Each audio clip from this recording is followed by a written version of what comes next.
volunteer with Michigan Justice Advocacy, and an advocate for criminal justice and prison reform here in Michigan. I take these matters extremely personal, as my husband is currently serving year 18 of a 30 to 50-year sentence within the confines of MDOC. I am incredibly honored to be here this evening with all of you. I would like to thank Jerry Norris and the Fledge for providing us space and opportunity for this event, Jack Wagner and MJA for their continued efforts in pushing for good time for Michigan prisoners, Kristen Austin for organizing a great event, and our speakers for lending their voices, and for all of you for being here tonight. So with no further ado, I'm going to introduce Jack, who is going to talk about MJA and about the history of good time and truth in sentencing and things like that. So, Jack?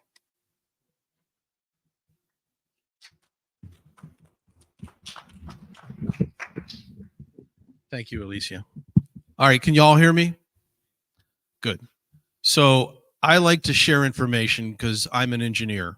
And so tonight I'm going to be educating you a little bit on the history of truth in sentencing, the bills that we've introduced to restore good time, and a little bit about what we're also running is a ballot initiative. If you're not aware, there are some ballots over here on the table, and we're collecting signatures to see if we can get good time on the ballot in November 2024, but we'll touch on that too. I've also solicited the help of Jacob over here to push the buttons for me. Give a big round of applause for him. Thanks, Jacob. So we'll get you to push the first button, see if this works. This is my contact information. My name's Jack Wagner. I'm the president of Michigan Justice Advocacy, and we have been working on trying to see good time restored into law for the last 3.5 years, I'd say. If you needed to contact me, there's all the good information, and we'll make this available later. Go ahead and push the next button. Thanks, Jacob. So I want to start with the beginning of truth in sentencing, which good time, which actually became law in 1857. So the first prison was built in 1838, and less than 20 years later, our legislature realized we needed a good time policy. And from that point on, we've had some form of good time, which was a progressive system. The longer you were serving, the more time off you could earn. And that started in 1857. 121 years later, next slide, that was the beginning of the end in 1978. So if you didn't grab one of these history of truth in sentencing, make sure you grab one, because we're going to walk through this. I'll spend a little time on this slide because I think it's important to know the history and what set the precedent. For 120 years, the precedent was good time, some sort of time off for good behavior policy in our Michigan Department of Corrections. So round about 1978, a prosecutor out of, I think, Oakland County, L. Brooks Patterson, started very much what like we're trying to do and put this on the ballot to remove good time for a select group of those serving time if they were charged with one of these 80 assaultive crimes. So in 1978, that ballot initiative passed, and they removed good time, but not for the entire population. So you're going to have some folks who continue to earn good time, and some folks that were now not going to earn anything if they were sentenced after 1978. However, by 1981, trouble was brewing. Mass incarceration occurred.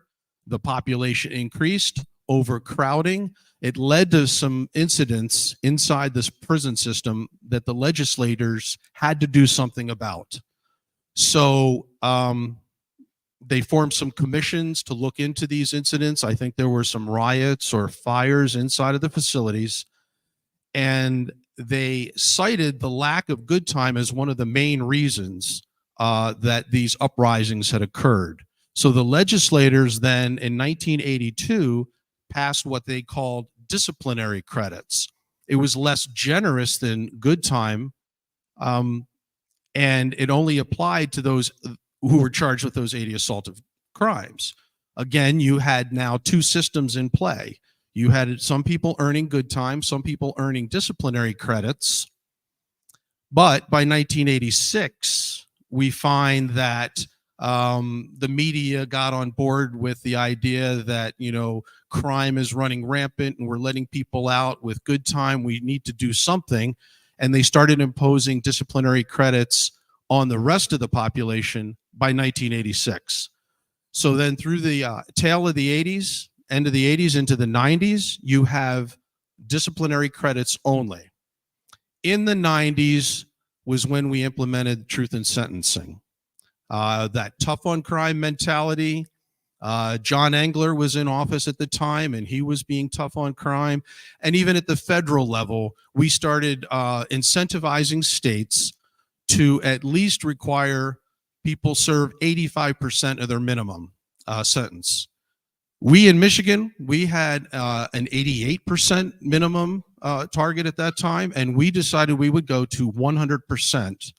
And we would take some federal dollars to build prisons, and we implemented truth in sentencing first for those serving the 80 assaultive crimes in 1998, and then by 2000 across the board for everyone.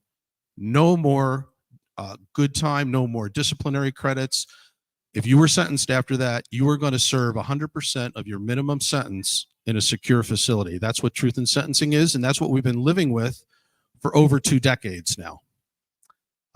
So let's go to the next slide, Jacob, and see what we got. Okay, some facts and figures since truth in sentencing started. Now, my eyes aren't that good, but I do know we are the only state in the country that requires someone serves 100% of their minimum sentence in prison. Only state in the country.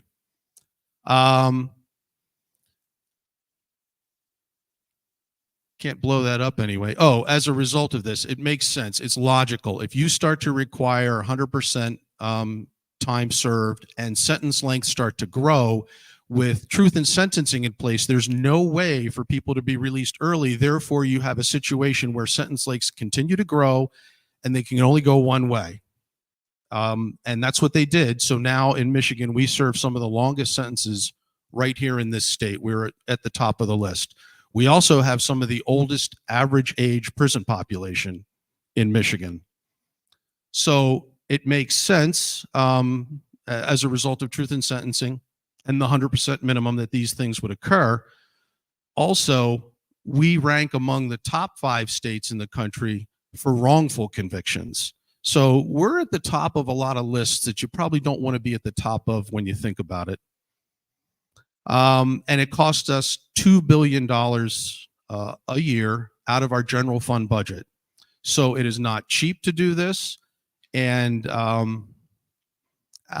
also as a result, we now have almost 1 in 4 state employees working in some way, shape, or form for the Department of Corrections.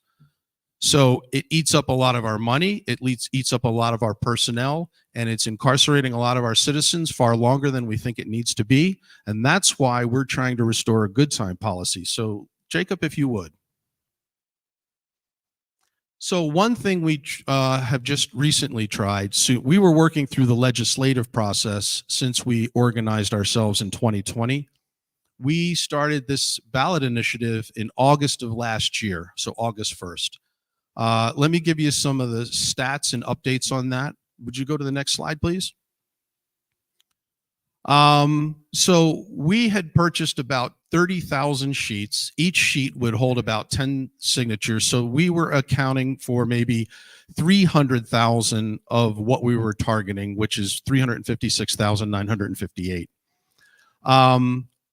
The number of petition sheets that have come back, or petition circulators rather, has, I think it's 242 from what I can read from here.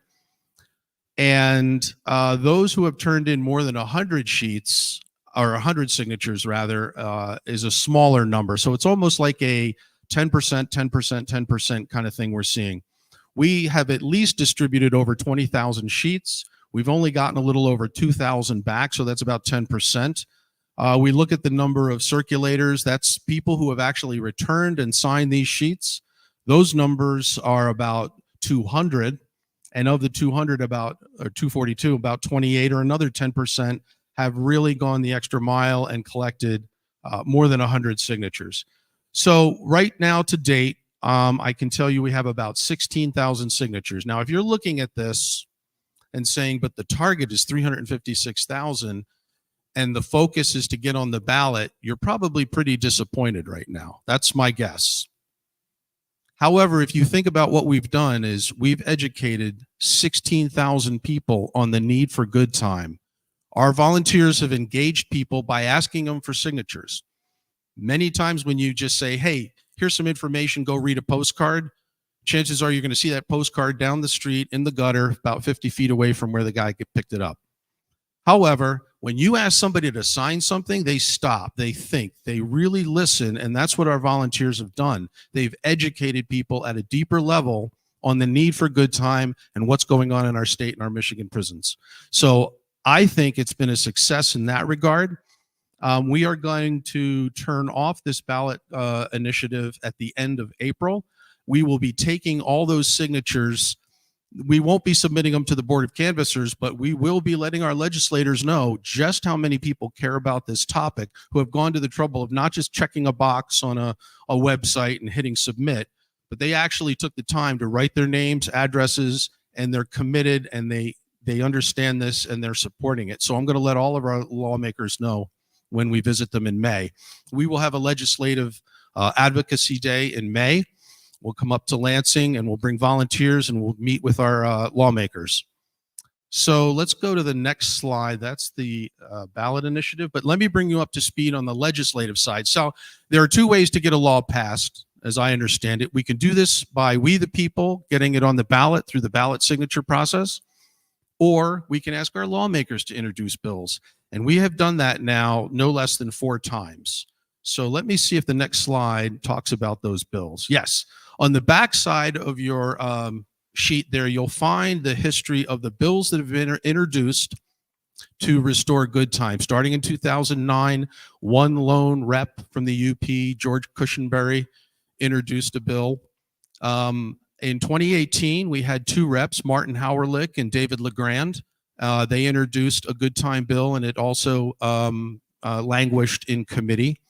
And then when we got started in 2020, Senator Jeff Irwin introduced a bill for us, but it was at the tail end of that legislative session. So it also didn't really get much time to grow any momentum. By 2021, we reworded the language of the bill because one of the things the Department of Corrections had told us, Kyle Kaminsky said, Jack, whatever you do, make it simple. So we introduced a policy of 30 days credit for every 30 days served. Very simple across the board. We looked around the rest of the country. A lot of states were doing at least a 50% reduction, which is what 30 for 30 is. At least a dozen states had at least the ability to earn 50% or more time off of your sentence. There was at the time 44 states that had some form of a good time or an earned credit system in place. Michigan was one of, at that time when we started, 6 states, I believe, that had no earned credits, no good time policy on the books.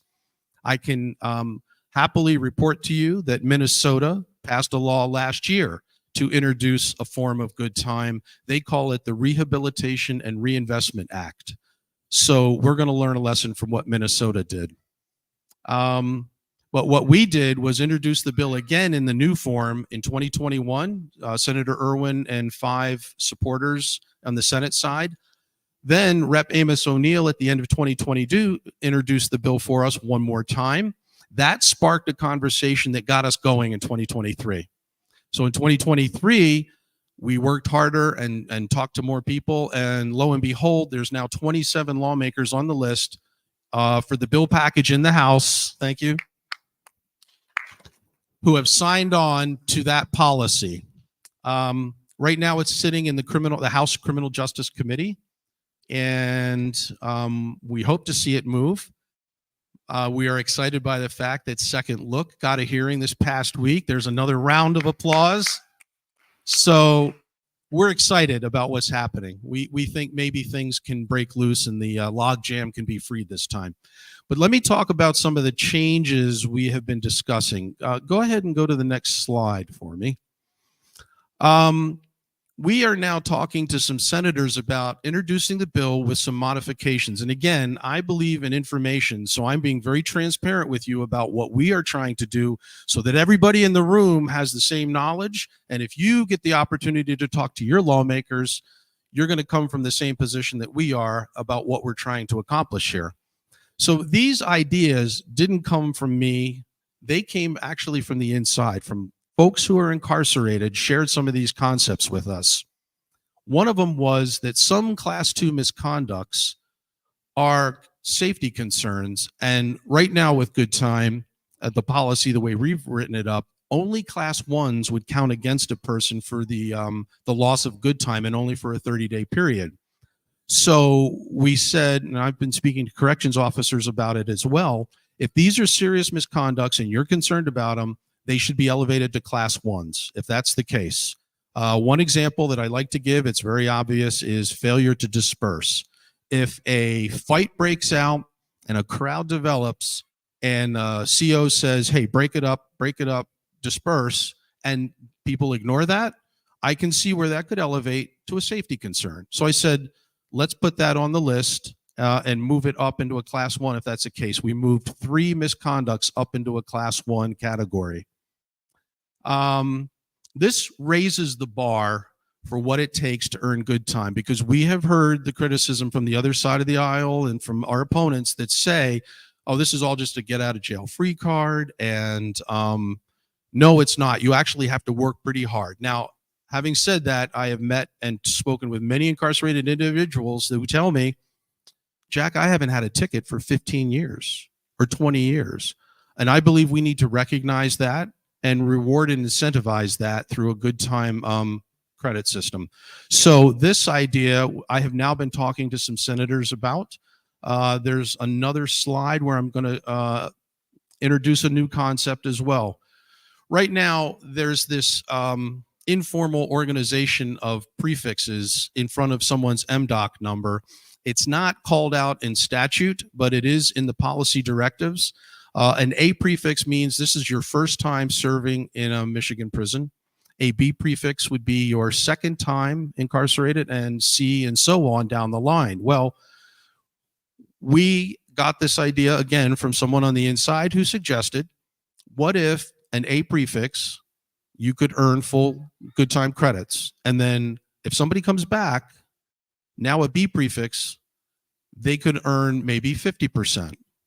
A C prefix would then fall under truth in sentencing. So you would not be repealing truth in sentencing. You would be using it as a progressive system of disincentive, right? So the idea here is, if we can encode this in statute, this was well received by the lawmakers that I've spoken with and corrections officers as well. Let me give you some stats on what the A, B, C prefix numbers look like. I just got this a couple weeks ago, and it shows you that there are over 24,000 A prefixes. There are over 5,000 B prefixes. Together, the A and B are over 90% of the population. So this policy, if we implement it this way, would affect a large majority of those serving time. Okay, the final policy point we want to talk about is there are some serious class 1 misconducts that probably would earn you another trip to the judge, and you'd probably be charged with things like homicide and so forth. But at the same time, we wanted to address the fact that people did feel that there were some serious misconducts that probably ought to forfeit someone's entire good time. Again, this came from the inside, and we have presented this. As a matter of fact, I didn't present it. I will show you the letter that was sent to Governor Whitmer. Would you go to the next slide, Jacob? I know it's small print, and I will share this with folks, but one of the incarcerated individuals in Kinross sent this to the Lieutenant Governor's office and said, here's the ideas that we have written up in, legalese form. And we know that it got there because the next slide, which I think is my last slide, shows you that, in fact, the governor's office received this and it's being considered or under review, or however it was put in that last paragraph. So we're pretty excited that this policy might be getting talked about in the halls of Lansing. I believe it is, but I think we'll hear maybe from a lawmaker later that can tell us whether or not it is. Definitely. With that, I think I'm going to wrap up my presentation, and I thank you for the lessons. Oh, no, next steps. What are we going to do? One more thing. We're going to keep meeting with lawmakers. We're going to go up there in May. Right now, the target date is May 15th. We'll let people know more as that time gets closer. And we'll have set up meetings so that we can start to talk to some senators about introducing the bill. And I got a great idea from Rep. Diefendorf, who's here tonight, about let's also get this in the House too. So we'll probably be working on both chambers. And with that, I thank you for your time and patience and learning about the history of truth in sentencing. Alicia, you want to bring us back?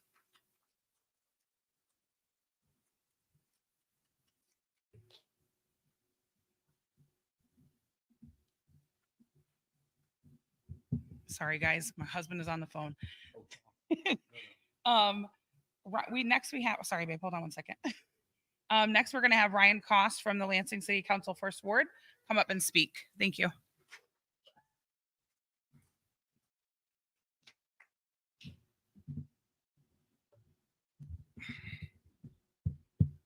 How's everyone doing? Can you hear me?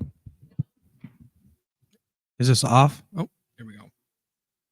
I hate microphones. Is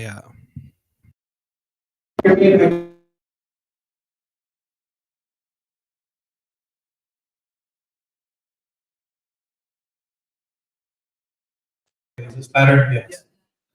Okay. That just did not feel comfortable. I'm Ryan Cost. I represent the First Ward.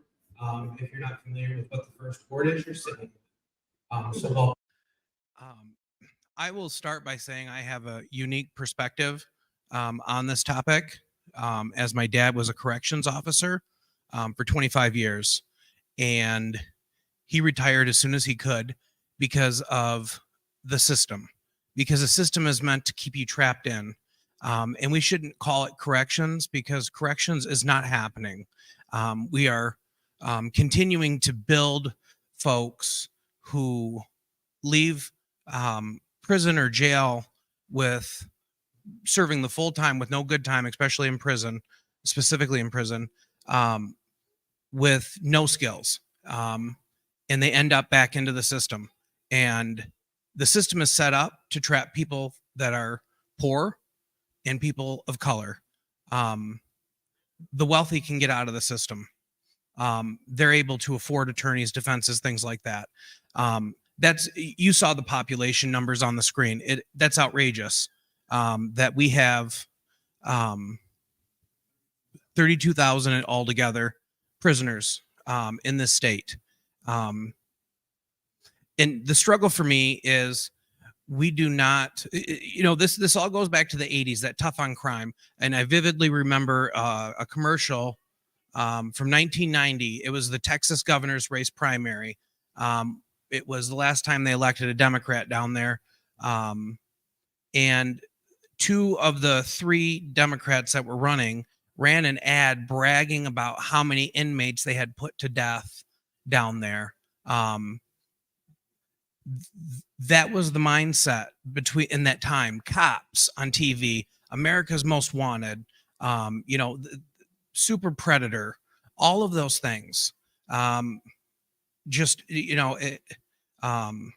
was insane. And the governor that won that race was Ann Richards, who was very liberal and ended up losing to George Bush, but that's neither here nor there. But not offering good time to folks that are serving their sentences is, well, you hear all the time, we don't have the budget for what we have in prison. We don't have the budget. We don't have the budget. We don't know how to save money. You have people that are doing the right thing and they have no incentive to continue to do the right thing. There's a larger conversation about why we're throwing people in prison in the first place. I think that there are some things, and we've seen photo ops over the years of politicians going for people that are on a 20-year marijuana charge. It should have never happened. So the good time is in this, for me, is in this bigger picture of reforms. Why are we sentencing? There are heinous crimes, absolutely heinous crimes that deserve the sentence they receive. But there are other crimes we are punishing people differently on. The ones that can afford to get the attorney and get out of it are getting out of it. The ones that can't are getting maximum amount of time with zero breaks. And the good time would help with that. But the bigger fix is the criminal justice system itself. I see it all the time. I have people call me and say, my son is an adult. He committed a heinous crime, but he got out of prison, served his time. He has nowhere to go. No one will take him in. That is the bigger problem. And it continues to be a bigger problem. And he didn't build any skills while he was in prison. So he left prison without any skills. In my opinion, the only thing that we're doing by keeping people longer than they need to be incarcerated is building a better criminal, or someone that has better connections when they get out and they end up getting into that cycle. My best friend in the whole world got in trouble twice, met the wrong folks who were not worried about their own personal life and got dragged into that. And I watched his life fall apart because there was no rehabilitation. There was no help for him. And it breaks my heart to see that. So, I hope that the state legislature acts on this. I will say, I've been talking to Nation Outside. One of the things that Lansing has wanted to do for some time is fair chance housing, which is tied in with this. We unfortunately were told by our city attorney we cannot enact that.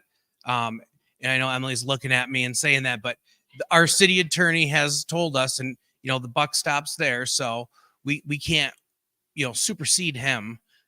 We can't do it. So we are going to send a resolution. April 8th, we're going to pass a resolution and send it to the state legislature, asking them to pass it, because it's time for it to happen. People should be able to live wherever they want, regardless of their criminal record. That should not be, once you have served your time, that should be the end of it. So I hope that, I don't know that the petition's going to make it, but I hope that in the 16,000 people that you educated, someone learned that when we talk about people that deserve good time, we're not talking about the Larry Nassers and people that have committed crimes that are unimaginable. We're talking about someone that made a stupid mistake, or any number of things. Because every time you see, the whole I'm tough on crime thing, they go for the worst case scenarios, but most people don't fall into that category. And they shouldn't be categorized that way.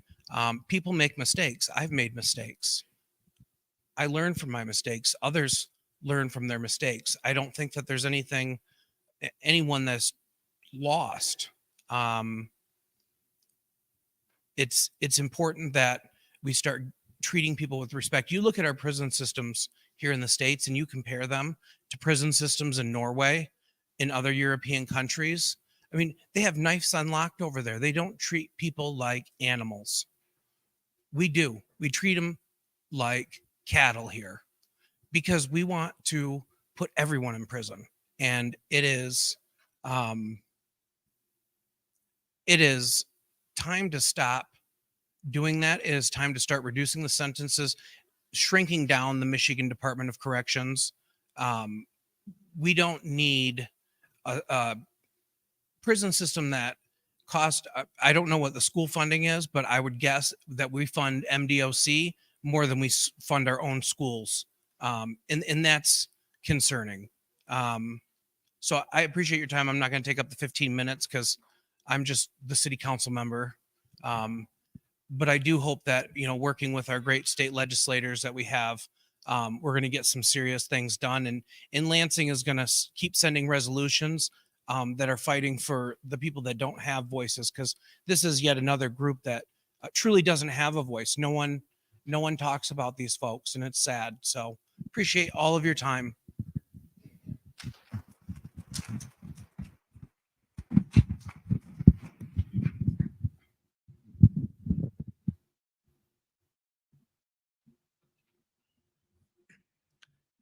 Just a little fun fact I learned 2 nights ago that by 2026, 1 in 5 MDOC prisoners will be over 55 years old. So 20% of our population in prison will be over 55. So that was just a fun fact I learned.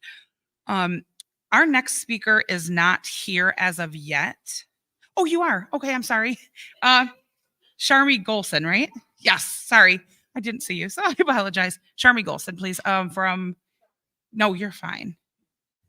Yes, Citizens for Prison Reform. Sorry, thank you. Hi, everybody. How you guys doing? Y'all right? Are y'all right? Good. I'm great, thank you. I'm a little scared, but I'll start talking. It'll be okay.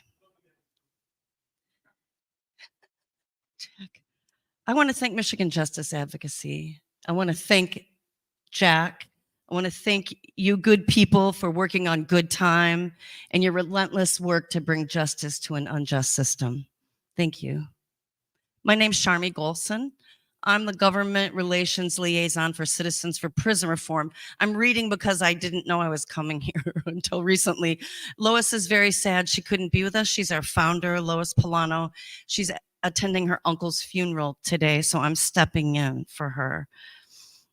For the last 10 years, our statewide family organization has been providing family-to-family support for those struggling to navigate Michigan's prison system after the incarceration of their loved one. We also run the Open My Door campaign. It's a campaign to end the use of solitary confinement the way it's currently defined in Michigan and to advance safer, more therapeutic alternatives to segregation in Michigan. I do want to speak to something that Ryan said about the criminal justice system. In my past work, I worked with criminal defense attorneys, the 5 that won't plead you out on the golf course with the prosecutor. I worked with those 5 guys. And I was in trial. I went to trial with them in 53 of Michigan's 83 counties. And what I saw when those white guys had the money, or we raised the money to be able to take them to court, what I saw was the prosecutor sitting there, the criminal defense attorney grilling cops and impeaching them one after another on the stand for lying. And the judge slept. And that's a simplified version of what I watched for 5 or 6 years, but it is really not an exaggeration. I still don't understand how law enforcers can commit perjury and the judge sleeps and nobody's like, oh gosh, you have to go to jail now. I don't know how any of that is okay, but the entire criminal legal system in Michigan is dysfunctional. It doesn't work except to take people's resources and bodies and put them where it best serves the government. Just from my perspective, the entire system's broken. At CPR, during the course of our work to end the practice of solitary confinement, we've been communicating with individuals inside of Michigan prisons. Lois thinks we have about 1,000 letters at this point from people who live inside. So we get a pretty good view of what it's like in there, of what's going on in the prison. And we know that when people are in there and they have access to programming or any kind of rehabilitation other than sitting in a cell, it has an incredibly positive impact on everyone involved, on the individuals that live in the prison, on the individuals who work in the prison. It makes the the system that we have of mass incarceration that's chewing up all the prisons in the country right now. But in Michigan, we have a staffing shortage and have for years and years and years. Nobody wants to go in there and do that the way it's currently being done. And one of the things that Good Time is offering is a culture change, the very necessary culture change that we need within MDOC to move from punitive These people need punishing to rehabilitation and being able to help anybody at all that we can. We actually had a meeting with MDOC last week, and Kyle Kaminsky told us that tablets, the use of tablets really cuts down on violence, on all of the problems there. It's, again, it's programming. It's anything to give the people inside of Michigan prisons hope. That's what you're offering, is hope. And all humans need it. All humans, especially the ones inside of our prisons. So I have, Lois wrote up something for me to read to you guys about what this means to her personally, what good time means to her personally. I'd like to read that now. And please forgive me if I mess this up at all. My intentions are good. I know firsthand the impact and importance of good time. My son, Kevin, spent a long 5 brutal years inside the Michigan Department of Corrections, from age 15 to 20. He had no chances to earn good time. He had loss of privileges stacked so high that he could not have some of the basic amenities that help people refocus on doing well: a TV, a radio, an MP3 player. He continued piling up misconducts and tickets. Kevin may have been one of the most ticketed individuals inside the system, many hundreds of tickets. His mental health played a role in that as well. We think that upwards of 40% of the folks in the prison have a mental ill caseload. That's what we're doing now, since Engler shut down the mental health hospitals when I was a kid and closed them and put people on the streets if they didn't have resources. And now we incarcerate folks like that. Back to Lois's letter. I certainly can tell you, when he entered the Indiana Department of Corrections in 2016, upon being in possession of a weapon, it quickly clicked in his mind that he could earn good time there. This made all the difference for him. On a weekly basis, we are working with families, with individuals inside, that we have over close to 1,000 letters now that we've received from people inside a prison, and people inside need hope. They need to be given some real incentive to do better, to try to work for something. And earning time off of their sentence is a common sense thing to do. What we know is that good time benefits family units when they come from home, and it benefits families because the more programming that they have when they're in the more prepared they are to come home. So that's from Lois. And again, I just want to thank you very much for this event. And I want to say that I've been involved in petition drives. It kind of makes me feel a little PTSD when you're talking about it, like, oh God, it's such a difficult task. It's an enormous task. It takes an army of volunteers. It takes an army of money. You need money to do all of this. And the fact that it's not going to make it to the ballot this time only means, exactly like you said, Jack, that you've educated X amount, 16,000, you said, signers or more. You've also, I would estimate that you've educated 16,000 other people who aren't sure what they think about good time yet. And as you continue to educate, as more and more, as the MDOC keeps chewing up and spitting out families and driving up that number of family members walking around out here, and we go organize them, more and more people will be educated, become educated. And, we can do this again in a year or two. Sorry, Kat. Thank you.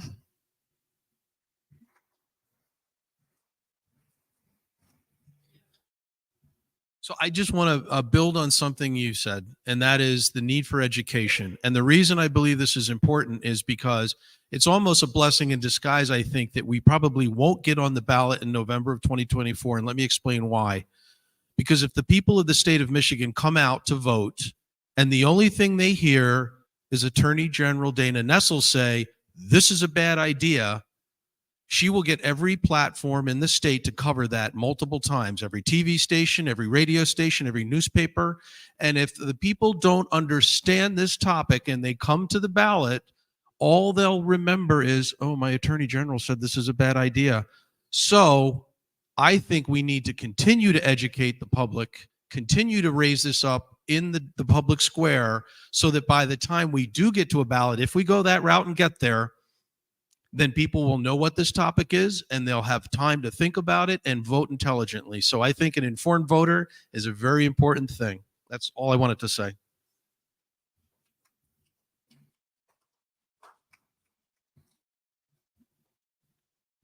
So you guys, we're a little bit ahead of schedule.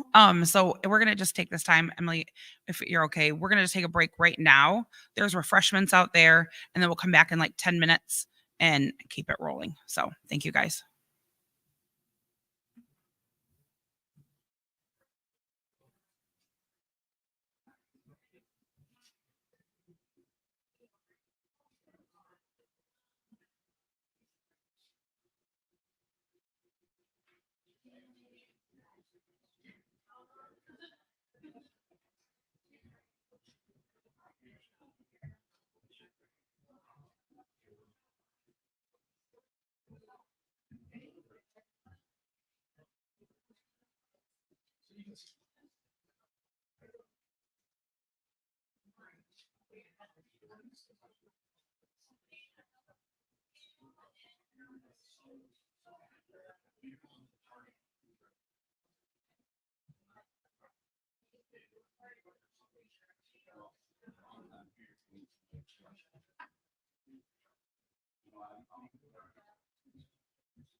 If everyone doesn't mind making their way back, we're going to get ready to get started again.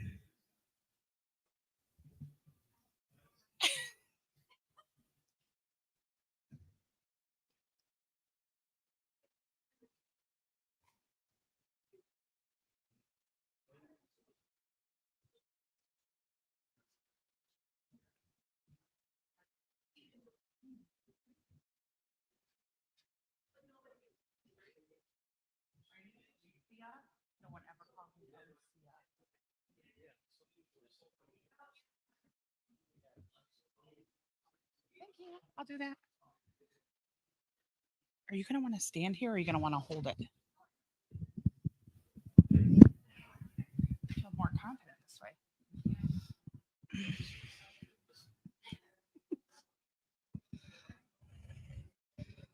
All right, welcome back, everyone. Next speaker, before I introduce the next speaker, I want to thank everyone for watching that's live streaming this and watching our lives. We really appreciate you guys. So with that being said, I'm going to introduce Emily Devendorf, Michigan State Representative from the 77th House District.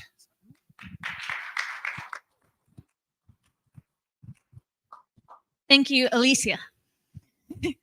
And getting my last name right, which is amazing. I want to start by thanking all of our justice advocacy organizations and advocates that are here. It has been one of my biggest joys to really get to know our criminal justice reform advocates since I came into office, who have let me pour myself into this work. And Michigan Justice Advocacy, Nation Outside, the Open My Door campaign, it's working with Lois. It has been an incredible experience, but also one that you cannot help but to invest your heart in. When Lois came into my office for the very first time, she was just stopping by every office with literature on solitary confinement. And we paused and I looked at the papers and I said, how are you doing though? Because this is Lois's life, like it is so many of our justice advocates' lives. Appropriately, criminal justice reform advocates are often, as is appropriate, folks who have justice experience themselves, which is really the best way to make policy, to have the folks most impacted telling you what is necessary. We are not always that good, that ethical in advocacy and policymaking to make sure we're including the folks who are impacted. In the case of criminal justice reform, advocates don't give you an option. And that is the way it should be. And I say that to start because in doing criminal justice reform, we have to work at so many levels, on so many different issues and from all sides, because I would say the system isn't broken, it's working the way it was designed to work. And that is not positive. Our criminal justice system was built to be a system of consequence. It was built to be a system of punishment. We can call it all kinds of things, but at this point, it is not a place where we find rehabilitation. Or we get in the way of rehabilitation. There are vocational programs available in our correctional facilities, but for the most productive vocational and skills trainings programs, you can't even qualify for the programs until you are pretty close to parole. And then you can stack up a number of certifications, but then once you're released, if you qualify for parole, we don't support reentry programs to make sure that you can be successful. We don't ensure that there isn't discrimination in housing to make sure that you have access to basic needs. And this is all after you have probably been there too long without the necessary supports in the first place.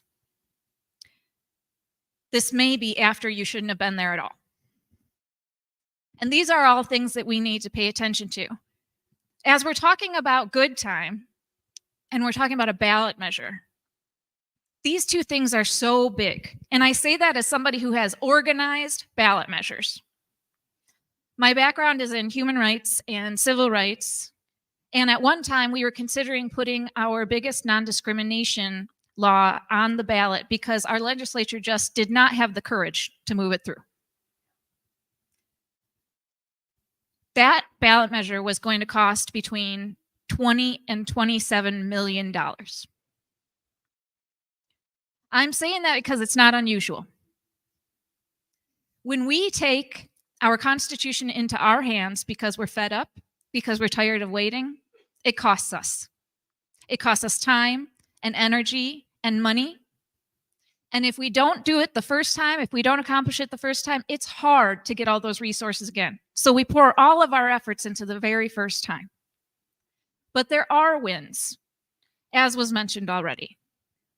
Doing the public education is the biggest obstacle.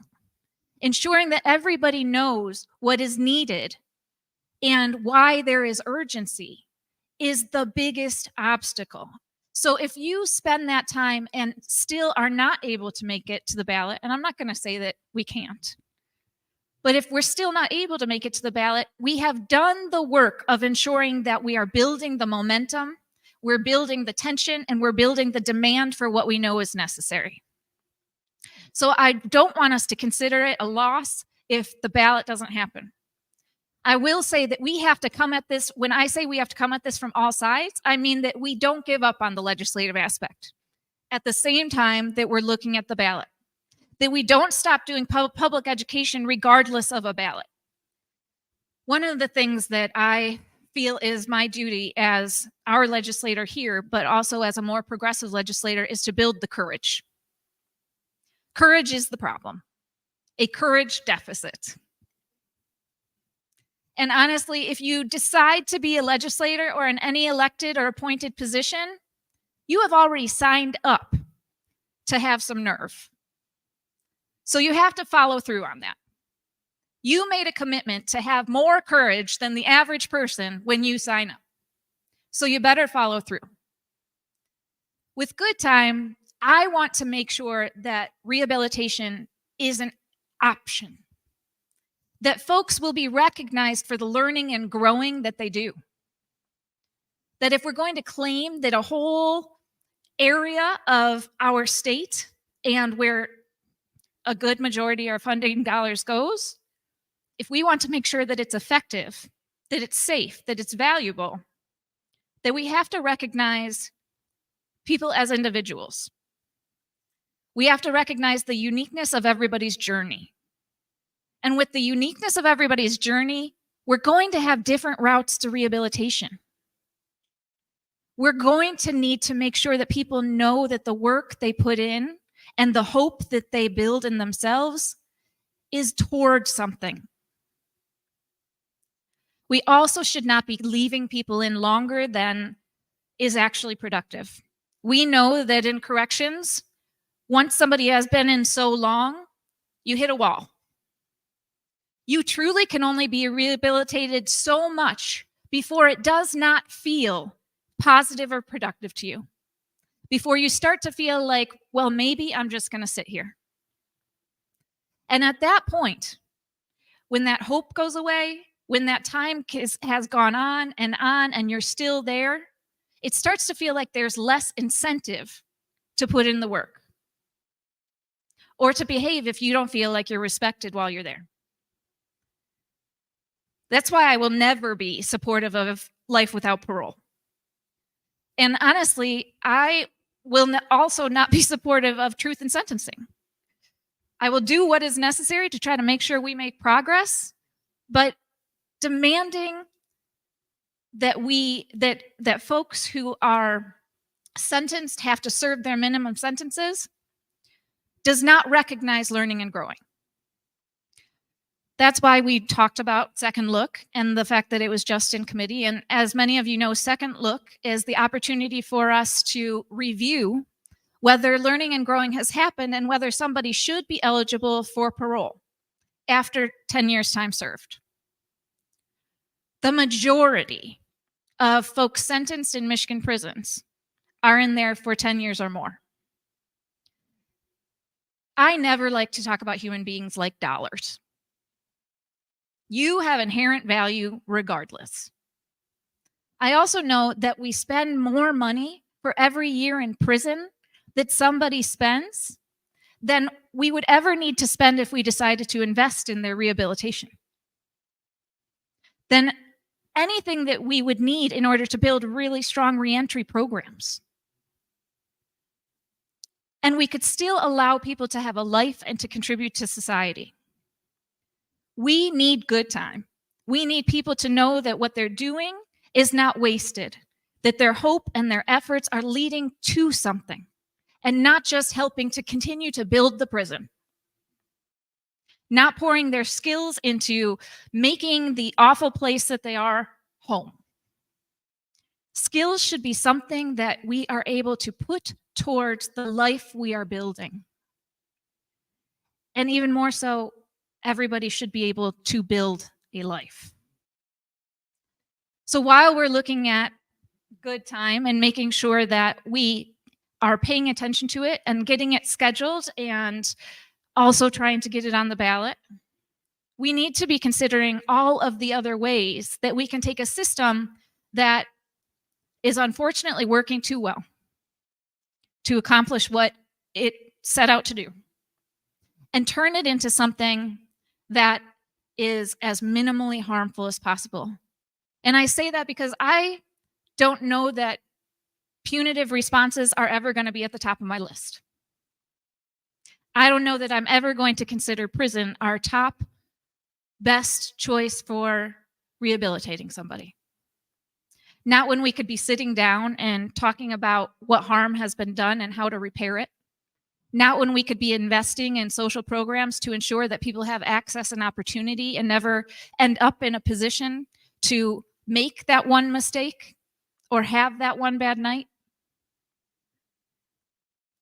Punitive responses should be the last resort.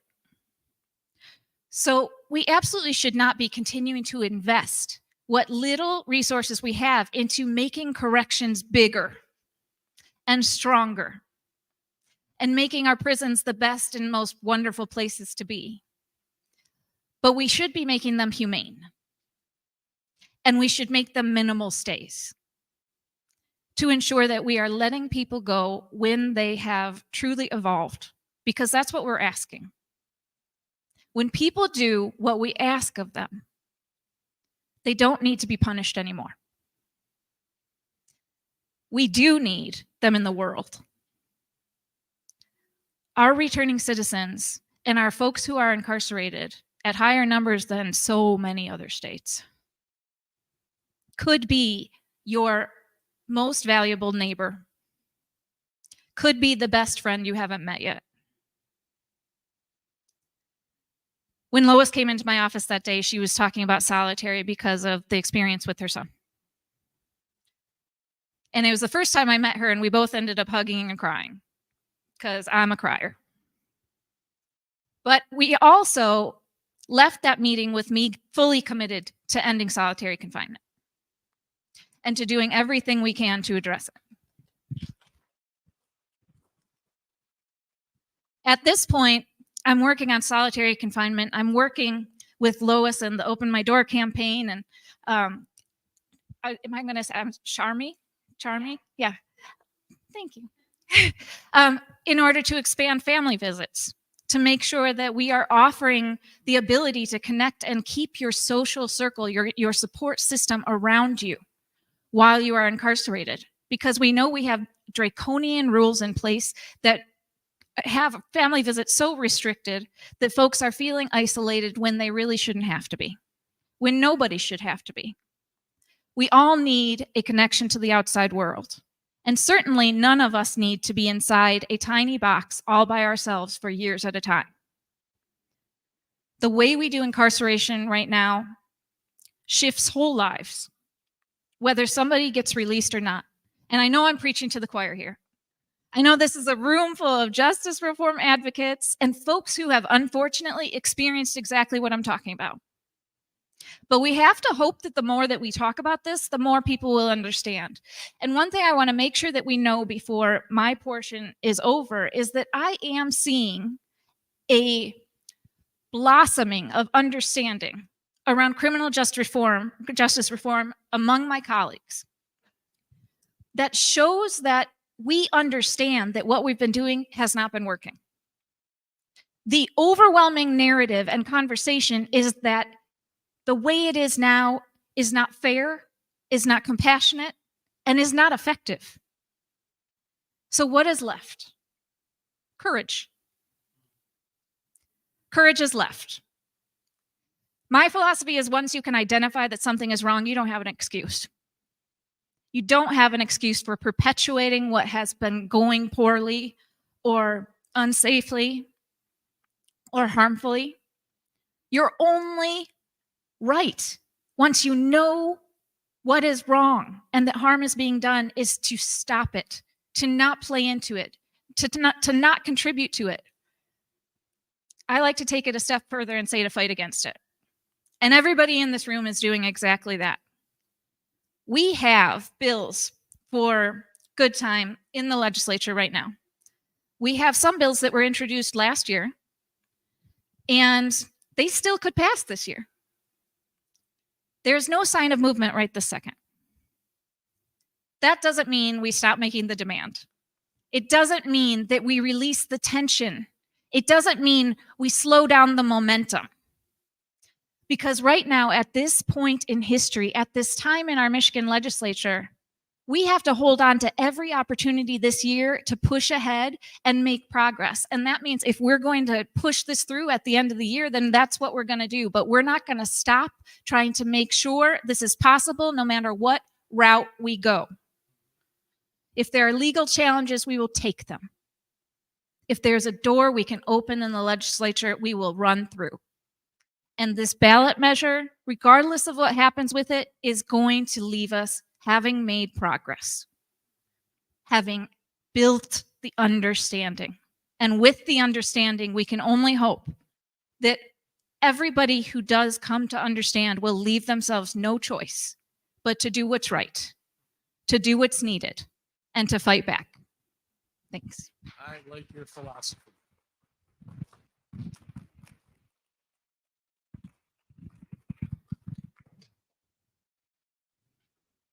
Amen. Thank you, Emily. I'm going to use this time just really quick, you guys, just because Emily spoke about it. So Second Look had a hearing on Tuesday. I know some of you know what that is. And we have some pre-made letters over here for your legislators, for your reps and your senators. If you guys are interested, either toward the end, if you want to take one and fill out for your local reps and send them in, just saying that you support Second Look. We're going to do that. And then I'm going to go a little off script. We're ahead of schedule. One of the best humans I know has granted us with his presence this evening. So I'm just going to have Adam Grant come up just to say a few words. I told him it was to waste time, but I really don't mean waste time. He really is just an overall amazing human. He works with A Brighter Way that does a lot for folks that have come back, come home. So I'm going to give him the floor now. Adam.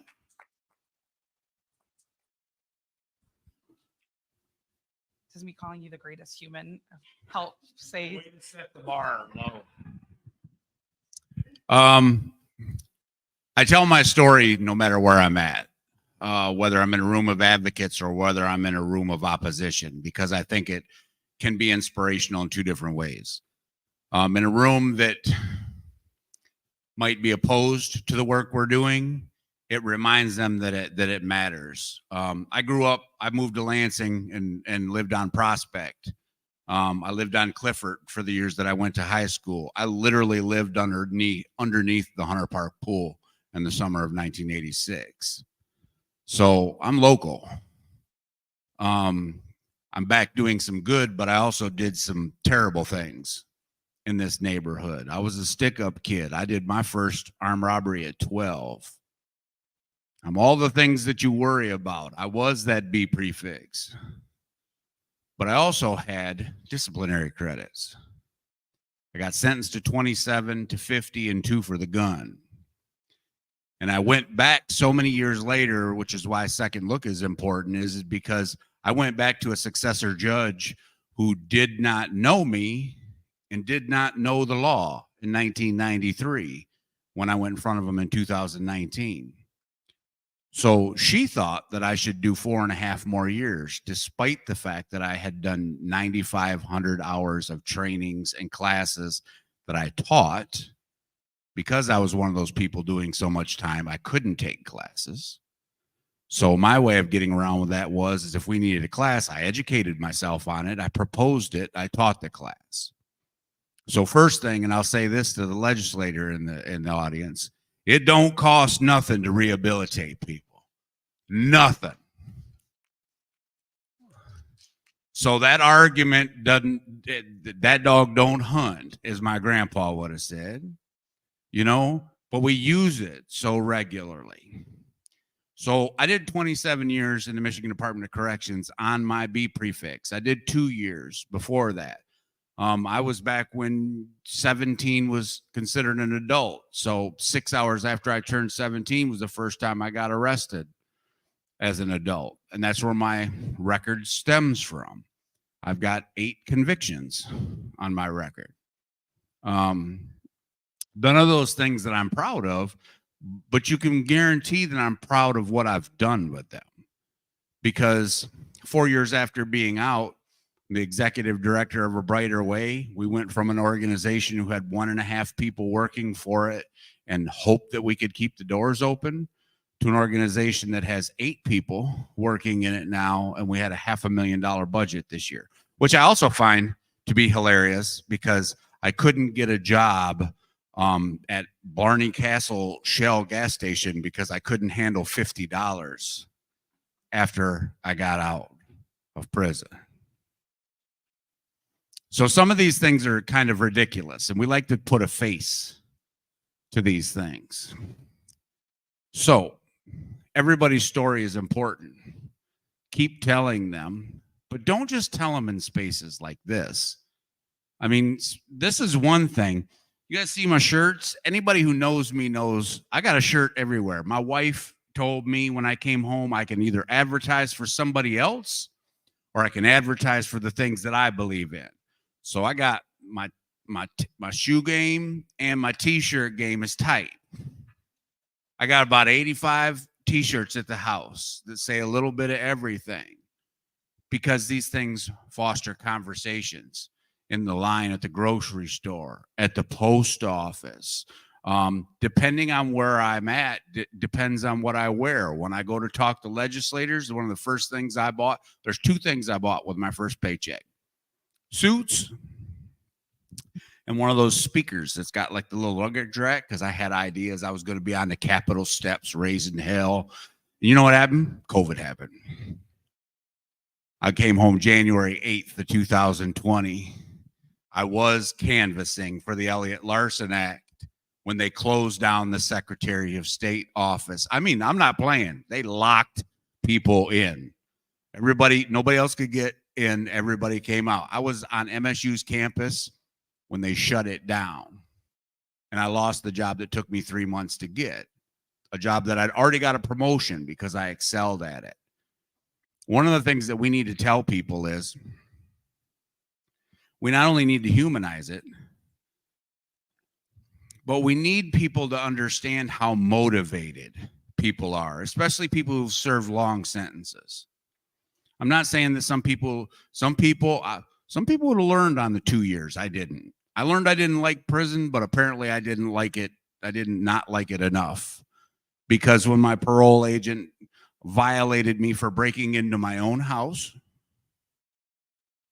and told me that I'd never get off parole because nobody does, and it was his job to make sure I did it under his circumstances,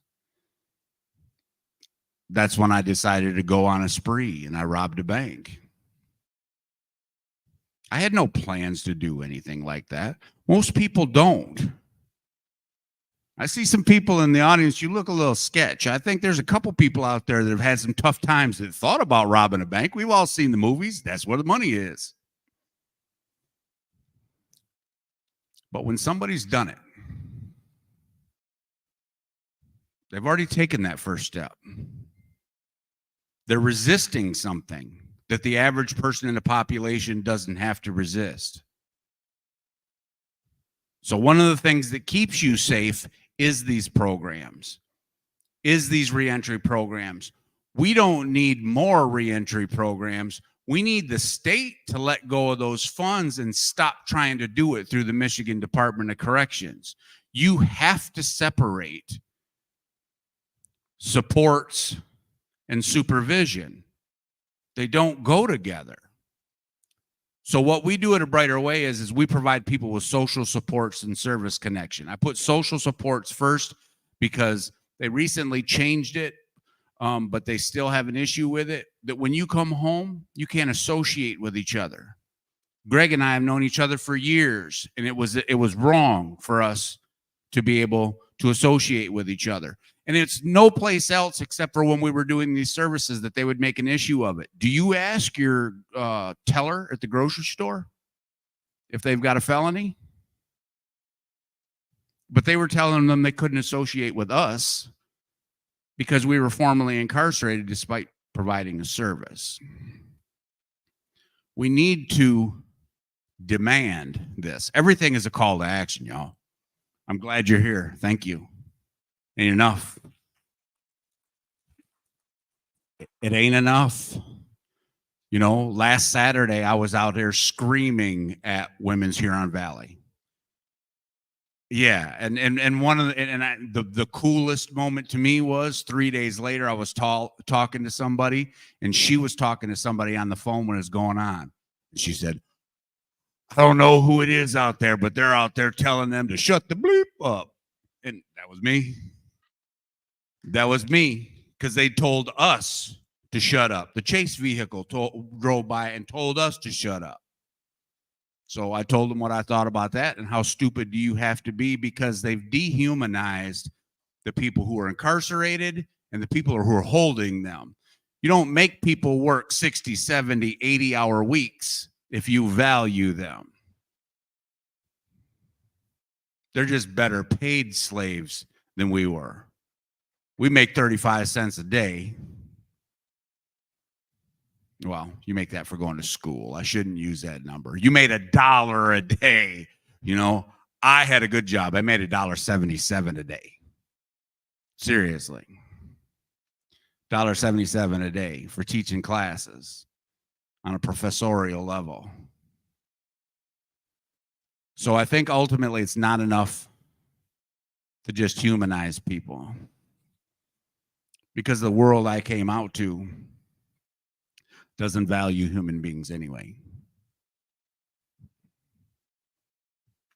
I don't think humanizing it is enough. We have to start to understand the inherent value that everybody has. Everybody has something unique to offer the world. If you want to know how messed up our system is, it is doing what it's designed to do, but it's doing it on steroids. We live in a state and a society that throws kids away. But we'll give you 10 cents for an empty bottle. Read your bottle. It speaks to redemption. Redeem for 10 cents. Yet you're telling people who are sitting in prison that they're not worth anything, that they're not worth good time, that they're not worth disciplinary credits, that what they've done is so egregious, no matter what it is, they're not worth a second look. And think about what that also does to other people in the system. Because the reason why they're not worth a second look is because the people who are handing those sentences down think they're gods. I am infallible. Don't question this. That judge told me to go back inside that prison and do 4.5 years after I had done 25 years for a bank robbery. Let me say something. I ain't saying bank robbery is something to do. I don't encourage it for anybody. But for the 7 years around when I was incarcerated, the average sentence was 4 years. The year that I got sentenced, between me and my 2 rap partners, we pushed that up to 6.5. And for those 7 years, I was the only person in the category of 25 or more years. And I was 22 years old. So think about that. Some of y'all look pretty young out there, so this won't have the same feel. Buck Rogers took place in 2022. I was getting sentenced in 1993 to go to an out date that was 2022, and I just turned 23 years old. I became executive director of A Brighter Way December 1st of 2021.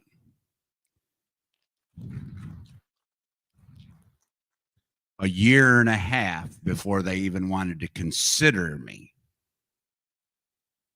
for release. What would have been lost? What would have been missing? And all the people's lives we've touched. Washtenaw County has the highest rate of recidivism in the state. Most people don't know that. We're pretty resource rich. But that's part of the problem is rich people aren't real good. They're kind of pseudo-liberal. You know, they talk good about it, but they don't vote good about it. They send a lot of people back to prison. You want to know what our rate is at A Brighter Way? 3%. You want to know why? Because they can see it. You can't come into our office. If you come into the parole office and tell somebody, man, I'm having a hard time, I'm not going to be able to do this, and they say, oh, you can do it. Just pull yourself up by the bootstraps. You're looking at them like you don't understand anything. How are you going to tell me what you can't do? How are you going to tell me how something is going to hold you back? And how are you going to do it in a situation where I'm going to do everything I can to possibly help you? My best friend is my deputy director right now. I went and picked him up from Hanlon Correctional Facility almost 2 years ago. He gets off parole on April 7th. It should be April 5th, but they don't do paperwork on the weekends. I never figured that one out. They can arrest you on the weekend, but they can't let you go on the weekend. They didn't want me to hire him because he was on parole. I'm going to say something, and I probably shouldn't say it because I'm on camera, because there'll be a record of it, but I don't really care about that. I don't give a damn. If I didn't do the work that I did, I'm talking about in there and out here, everybody was an ATM to me at some point in time. When you're a stick-up kid, that's what it is. I was never broke because I was always cash approximate. So, not literally, but figuratively, the thing that keeps all of you safe is the fact that we have made investments, and I get to do a job that pays a living wage. I get to do a job where I feel like I make a difference every day. I get to do a job where I watch how it affects people. Screw that gas station. Because if I'd have got that job, you know what I'd be right now? The best general manager that Blarney Castle Petroleum ever had. But what I get to be right now is my authentic self. So this is what we're doing. We're investing in things. If we talk about spending $2 billion in the Department of Corrections every year, and I got news for you. They will tout that number. You want to know why? Because they were spending that in the 90s. They consider it a win that they've kept the number at $2 billion. You guys need to demand, stop spending my damn money and start investing it.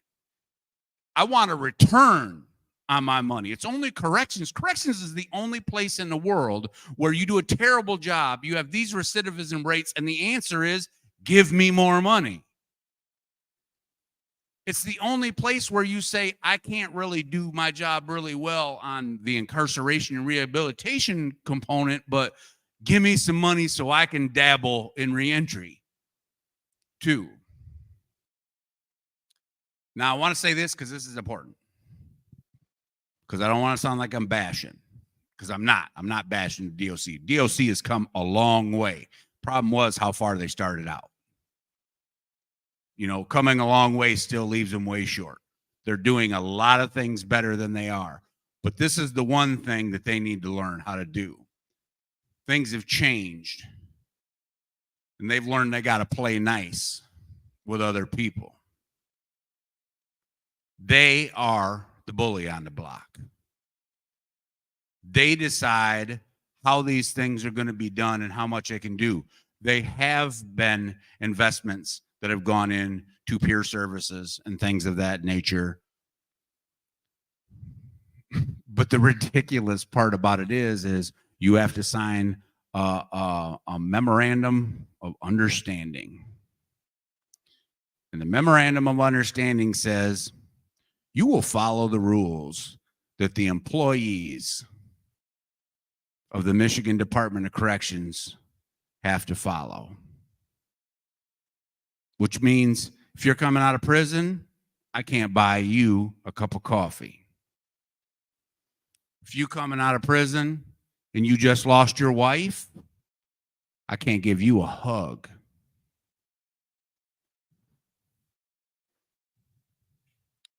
You take those kind of things away from people who are peers, and all you have is another corrections officer that did time.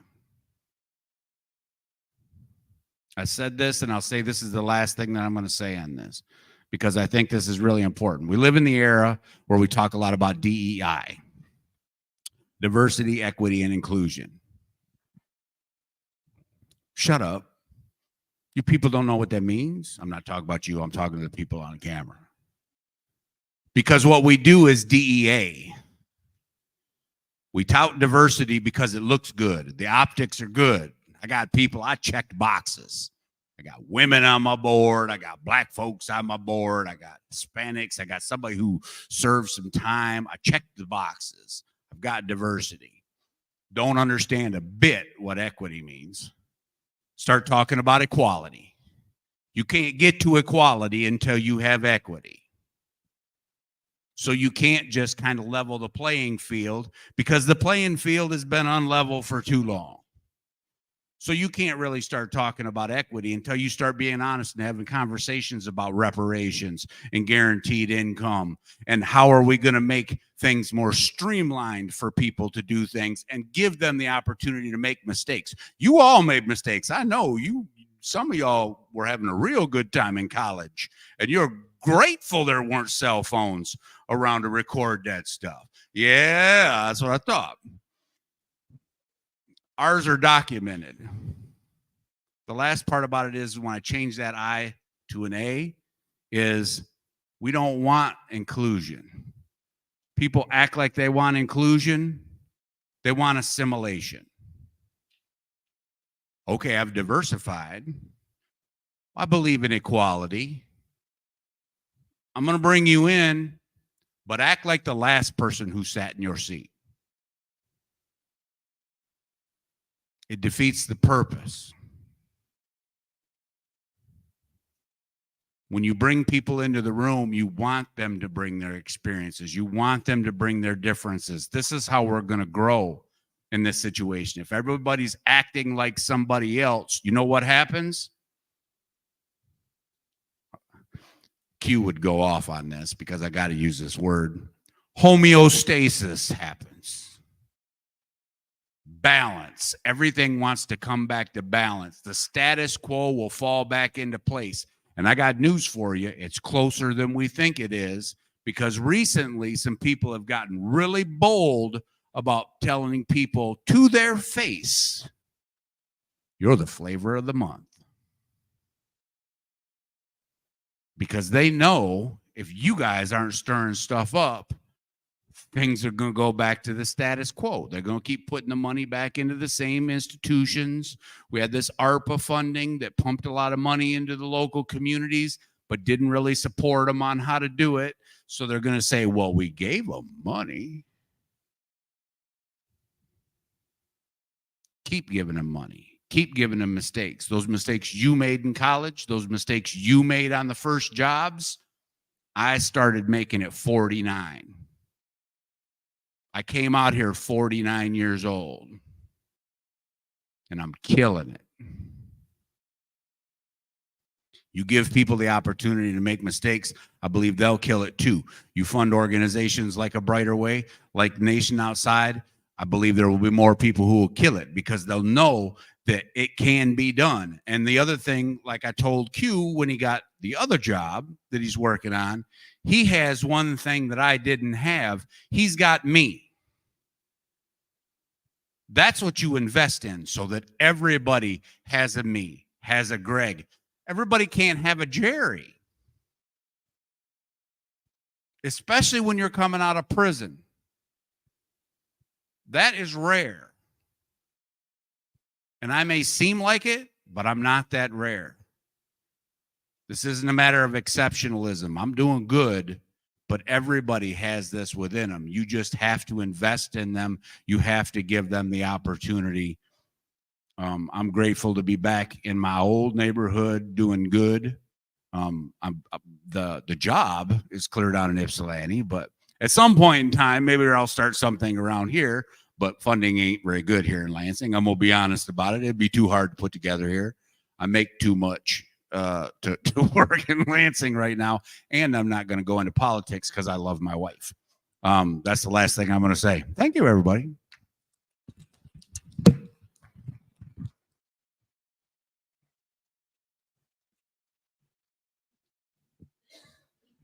Told you guys, he's one of my favorite people. And just another tidbit, I know he touched on the $2 billion industry of corrections. Heidi Washington, Director Heidi Washington of MDOC, she actually asked for almost $11 million more dollars at the Appropriations Committee hearing in February because half of RN and LPNs that take care of our sick and ill prisoners are vacant. So they are having to contract nurses from outside. And I think Kristen mentioned making contracted nurses making upwards of $96 an hour of taxpayer money to take care of the people that we take care of in prison. So just another tidbit of information. Another one of my favorite people, Greg Wines is on. So I'm going to have him come up here and talk a little bit. So Greg Wines.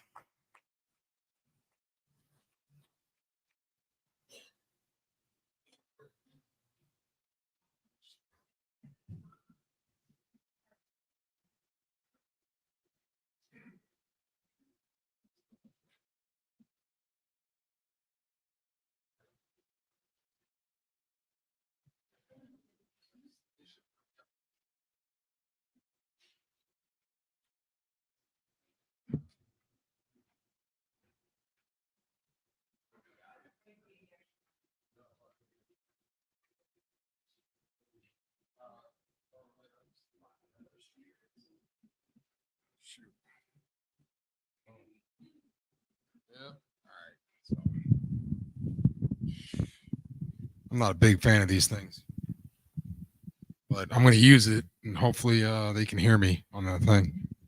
Forget that. I'm not using this thing. All right. So, this is my name is Greg Wise. I am a former juvenile life for about 29 years in this Department of Corrections. Since age 17, got out on August 23rd, 2022. When I released from the prison system, I've been providing employment, factory, store, and I did contract work for sale. Eventually, I landed a job as a paralegal for sale, a juvenile lifer unit paralegal.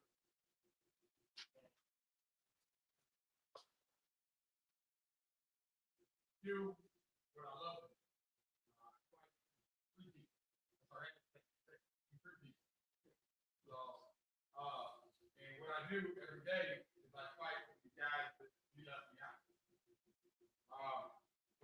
I want to start with a pick there is love the shoes, love the shirt, gotta work on getting out some new pants. Holler at Ken Nixon. I'm just saying, Ken's hat game is off the chain. So. Okay. So I'm actually going to go backwards here for a minute because some of the things that happened as several individuals spoke about was the second look hearing. I was there. I was at those committee hearings. Okay. And one of the things that I have learned since those hearings is you have individuals like Senator Winnie Brinks and A.G. Nessel who do not support second chance. They don't support it. For whatever reason, they are in opposition to it. And this is an interesting fact. Why is it interesting? Because you have Republican representatives who are on that committee, like Mike Mueller, who actually vocalized some concerns, but was supportive overall of the bills. He was supportive overall of a second chance. He just wants to talk about numbers, it looks like. So why will our AG and Senator Winnie Brooks not talk about numbers? Why are they outright just against it? That's sad. It's horrible. So I got a couple posters up here. And the first one I'm going to talk about real quick is a guy named Michael Millie Edward, just so y'all know. But it's a good friend of mine, okay? Prison number 226542. This is Michael right here when he was free. Okay? Looks like an average everyday guy, right? Might see him on the streets, right? This is him later. I'm in prison. Michael received a total of how many years you guys think he got? He got a breaking and entering, I believe, and an armed robbery conviction. Huh? You know what? I'd have to look that up. But take a guess. Alec. Okay, how many years you think he got? Okay. You're the closest. He got a total of about 65 years. 65 years. Right now, he is 49 years old. His first ERD is October 17th. What would that be? 2043. Yep, he's got something to look forward to, doesn't he? In 2043, he's going to be 72 years old. What sense does that make? What sense does that make? Are we just mad at this man? Or is that a punishment deserving? I don't think so. I think that's anger speaking. That's the problem with the system, is these sentences imposed through discretion are based on anger, not justice. And that, my friends, is what Second Look is all about. That, my friends, is what the Good Time Ballot Initiative is all about, is helping to right these injustices that have been handed down.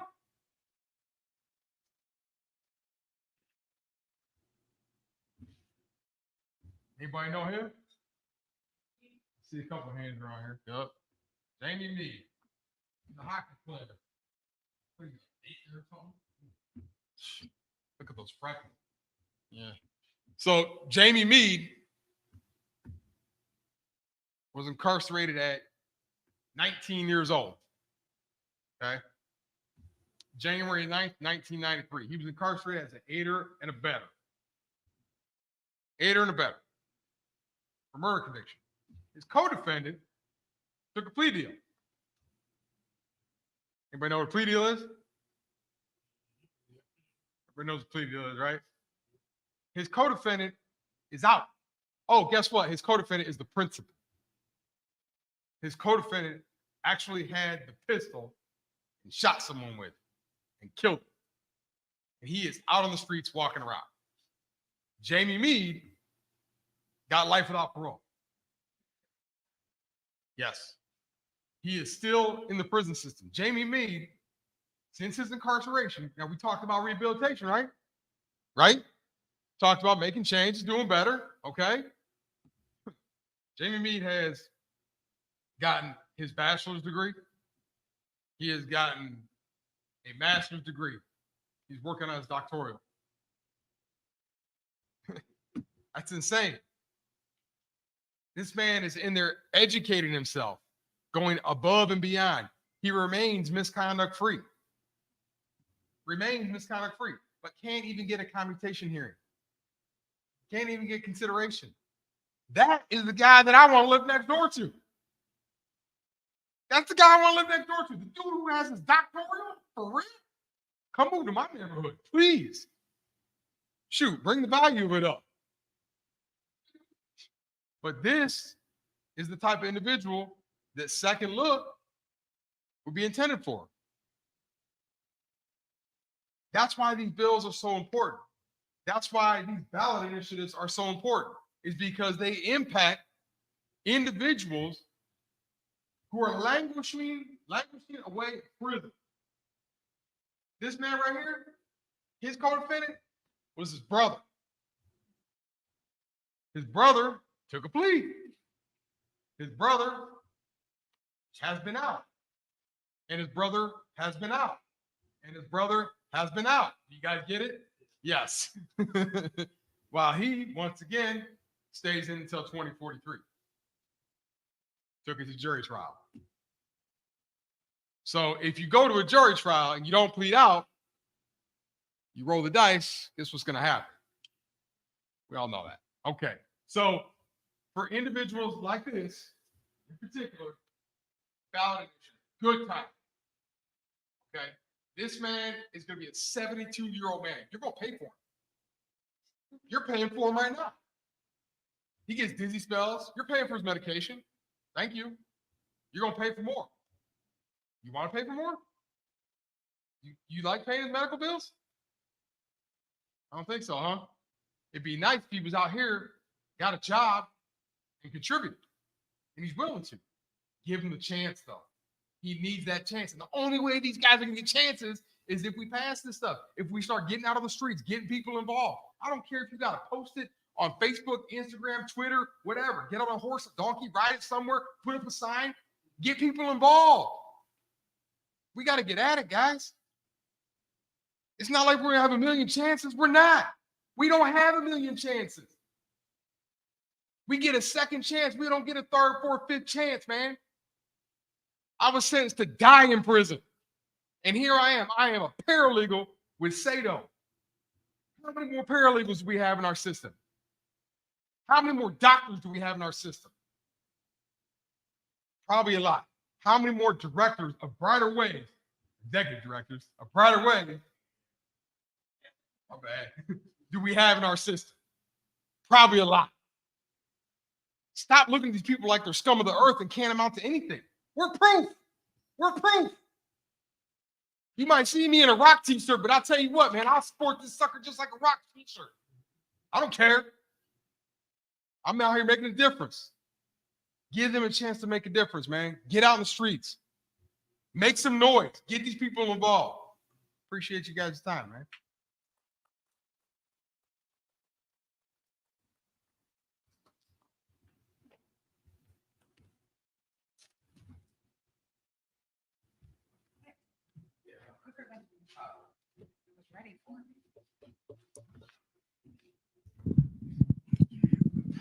All right, guys. Oh, he broke it. Gregory. No, I'm okay. So Hill Harper is on his way. So he's running just a little bit behind. I think that we're going to open it up now. If Emily doesn't mind coming up, if Sharmi doesn't mind coming up, we have some questions. Maybe if anybody has questions that's live streaming, anybody here that has any questions, you guys got to ask questions because we got to kill some time here. We'll do that now. So Greg, do you want to come up? I don't know if Adam wants to come up. I am going to ask that you come up to this mic to ask the question so that people online can hear it. You okay with that? Don't mind.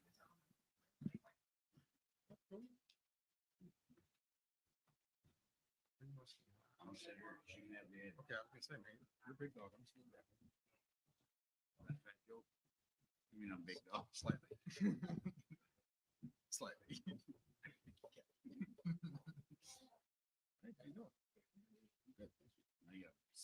Self-conscious about my hat. Jack, oh, testing. Jack, you had mentioned at the outset with your comments about Michigan, very unique. And why is it that Michigan has an outrageous, outstanding kind of record in terms of its tenure for inmates? Why are we so far behind other states, comparatively speaking? This sounds like a question for our legislators, but I can't tell you. I can tell you that when they instituted truth in sentencing, we were already higher than the minimum required by the federal government of 85%. We were running at 88% of someone's minimum sentence, and we decided to go to 100%. I don't know why. There's no good explanation, but we're seeing the results. They're not good. John Engler. John, you want to talk about John? Tell us about John.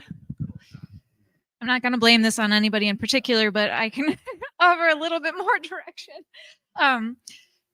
Not that it will make it make sense. I really appreciated Councilman Ryan Koss's overview of how the tough on crime narrative really emerged and rooted itself. It did root itself. I would say leadership matters, which is not to say that every Democrat we have in office is on the right side of these things, as we heard. But we have had decades of very conservative leadership in our different chambers at every branch of government. Decades of criminal justice policy during a tough on crime phase is going to cement into our law injustices. It is not going to have an emphasis on rehabilitation. So I would just say that in looking at our history and how we did move so far from the progress that the rest of the country shifted into trying to make, we think that much harder about our leadership and making sure that the folks that we support are on our side when it comes to humane treatment of our neighbors, regardless of who they are, regardless of what mistakes somebody did or didn't make. We need to make sure that we are giving really powerful roles and elected positions to people who have some empathy. Let me say something. As somebody who lived in the system and somebody who studied the system, I think it boils down to this issue. This is kind of seen as a purple state. That's a real big problem when you've politicized penitentiaries. So all theories are devised to debunk the other one. And anybody who lives in the Michigan Department of Corrections, as I did for 27 years, knows that all those competing theories are going on at the same time. They're meant to counter each other. It's like, taking a drug to heal one thing, while you're taking a drug that takes away the effects. All you are is drugged, and it's not doing any good. And I think the Michigan Department of Corrections has been drugged. It's drank the Kool-Aid. They don't care about whether or not, again, when you're not people in there, they don't care about what is being done. They care about the theater of politics as opposed to actually doing something. That's my opinion. So the question was, why is Michigan so far out of whack, correct? So, all right, I'll try and use the mic. I don't like to sit either. I prefer to stand. I got my number in 1994. So at the time, I would have been entitled to credits. I never got them until I was resentenced. Okay. I was also inside when truth in sentencing came into play. When I went in, I was during the era of the super predator. Okay. It's labels like that. The super predator. okay, that contributed to the tough on crime eras, truth in sentencing, harder legislation, all of these things that essentially have been debunked over time. You know, the recidivism rate, oh God, it's going to shoot through the roof, when in reality, it's not. So there's a bunch of misnomers at play. And unfortunately, love our legislator, but there's a bunch of politics at play as well. And within those politics, people are using these scare tactics. In reality, if you look at the numbers, let's look at the juvenile lifers. I know that number. Juvenile lifers that have been released in the state of Michigan, rate of recidivism, 0.017%. 0.017%. That's not even 1%. That's insane. So it goes to show you that you can safely release people. I got credits. You can safely release people, but not if you keep listening to the whole misnomers, if you keep listening to the labels and all the garbage that's spewing. Let's look at the data. Let's look at the real numbers. So stop making labels.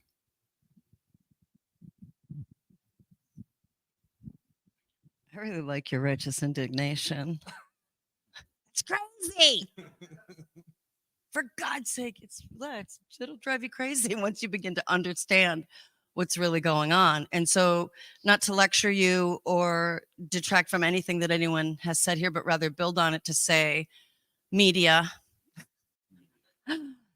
culture, and I know that support for criminal legal system reform is growing. I know that more and more people are joining our ranks. No one leaves this movement.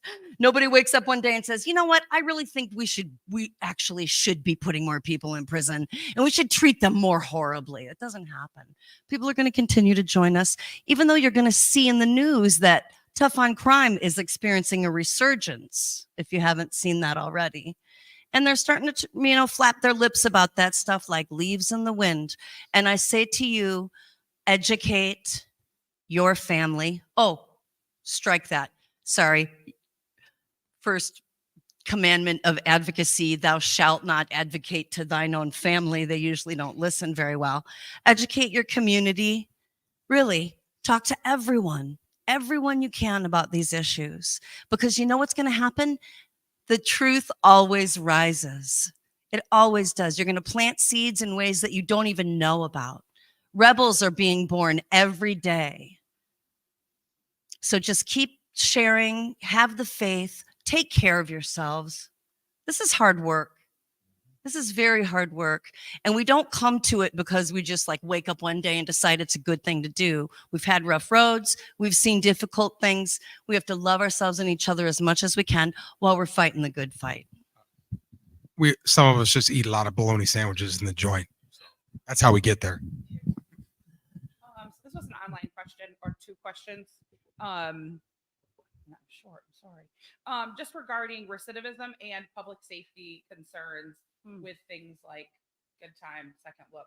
I don't know for any of you, how do we address that when people say we have concerns about recidivism? You mentioning that, Greg. I know, how's that going to work? How does that look with things like with bills like good time?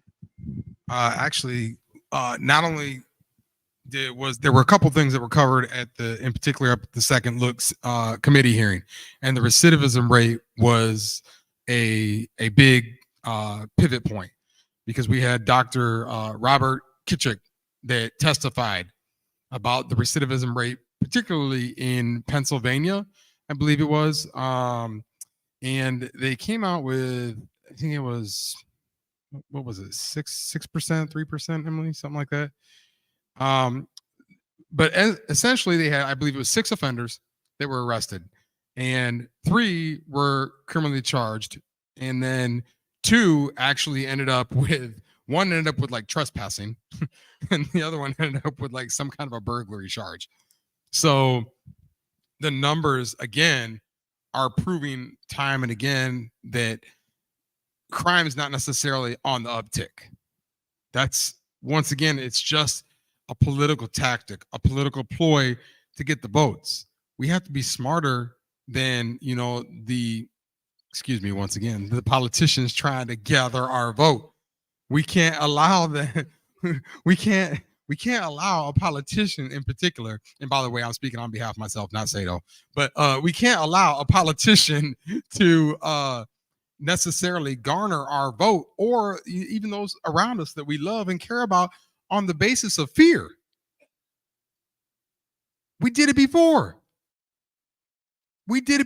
That's why I had life without parole. I'm fear. I was the next big crime wave. Oops. Now Sato got me. Let me break this down as simple as possible. I took the Inside Out classes in prison, which are amazing things. Changes the life of the students on the inside and the out. 15 people from a local college and 15 people who are incarcerated take a class together and realize how much they have in common. Probably about 75% of those people actually change their major because they want to do some more work. So let me break this down, because they asked me, the first question they asked in that class is, what causes crime? Wait for it. Laws. Recidivism is garbage. The fact that we even use it as a standard is ridiculous, because depending on who is in charge, they can decide who goes back to prison and for what. Go back to the Engler era. The Engler era was zero tolerance. None of you sitting out there would have passed parole. None of you would have made it off parole, because it was zero tolerance. You could not do anything that they said you couldn't do, and you had several pages of them. Recidivism, so this is your piece of homework. Go back and research the word recidivism. It's one of those weird words that doesn't even have an antonym. There's no word on the other side of it. It has a religious connotation. It means to fall from God. It's French. It means nothing, but we hear it all the time. And whenever you hear it, how does it make you feel? Tense. So recidivism is like you were talking about, not wanting to break things down to an unhuman level. Recidivism doesn't take people into consideration. At A Brighter Way, one of the things we're working on is the idea that if you improve people's quality of life, they won't go back to prison. And that may sound foreign to some people who haven't been incarcerated, but for some of us who have and have struggled on the outside, y'all, I'm the executive director of an organization. I have nearly an 800 credit score. I make more than enough to be able to rent any place that I really want to, and I can't get on a lease 4 years after. And my crime was committed in 1993. Recidivism. And we're talking about recidivism. Let's talk about people. No. Maybe before you talk about my hat. He looks lovely without a hat, though. Right. Yeah. I just wanted to mention, I certainly can't speak to the experience in the same way as my companions up here, but we know that people age out of committing crimes. I'm old as well. But so many of our folks who are in prison were sentenced as juveniles, or were sentenced while still young enough that their brains were developing.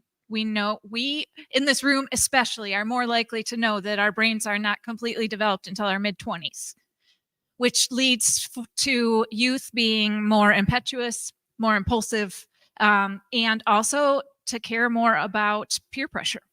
These are things that come with a undeveloped brain. But the good news is that as we age, as we physiologically get older, those impulses also lessen.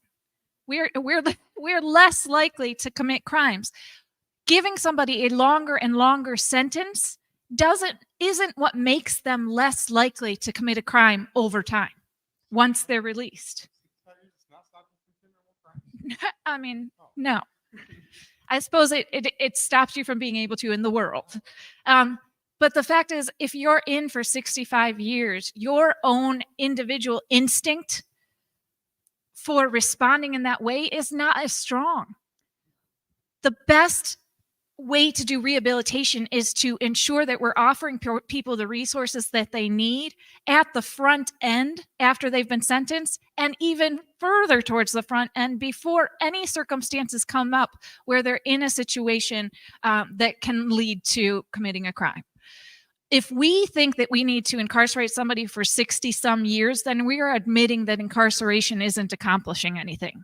We're admitting that incarceration does not create rehabilitation, because the longer somebody is in there does not make them a better person after a certain point.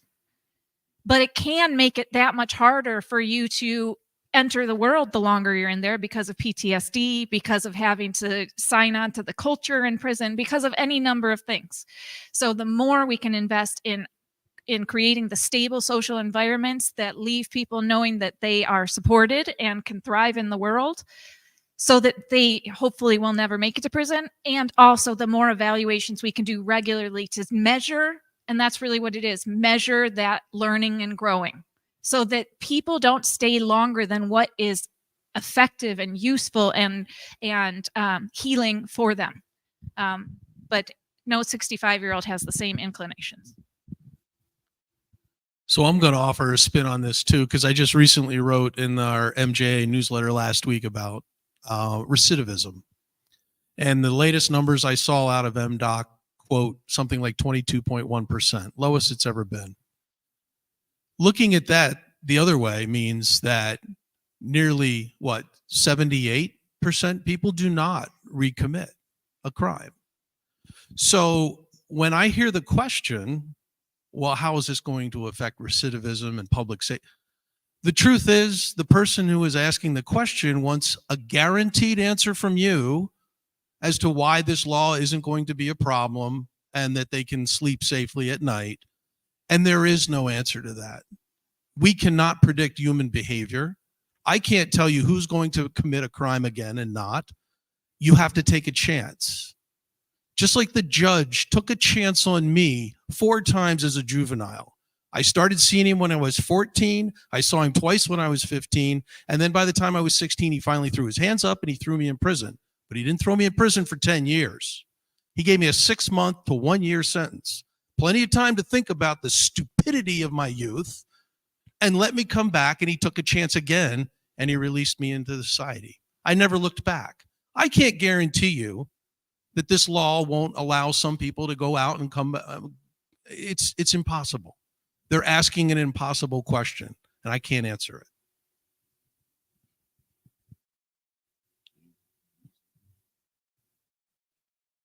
I'm going to add something to it because they also pick and choose. Because you can always ask a question that'll be a zinger. Why don't we ask the question about why overdoses in the prison doubled when we didn't have visits, yet they blame it always on the visitors?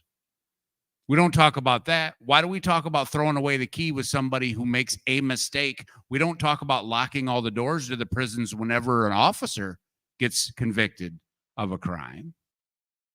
This righteous indignation is one thing, but when you pick and choose what you're going to be indignant about, it's kind of ridiculous. And that's why recidivism has become a catch-all, because it's the boogeyman. But if that's their standard, then why aren't we doing more to make sure people don't go back to prison? Let me tell you something real quick. Y'all are looking at me as like, that's the executive director of A Brighter Way. He's a good guy. You know, he's cracking jokes. He does look at Greg a little bit funny, but that's because Greg talked about my hat. You guys don't know me when I was on these streets. You want to know how you rob a gas station with a hammer? You got to mean it. And the first thing you do is bust the counter. But that guy that guy that you're talking to now is not that guy anymore.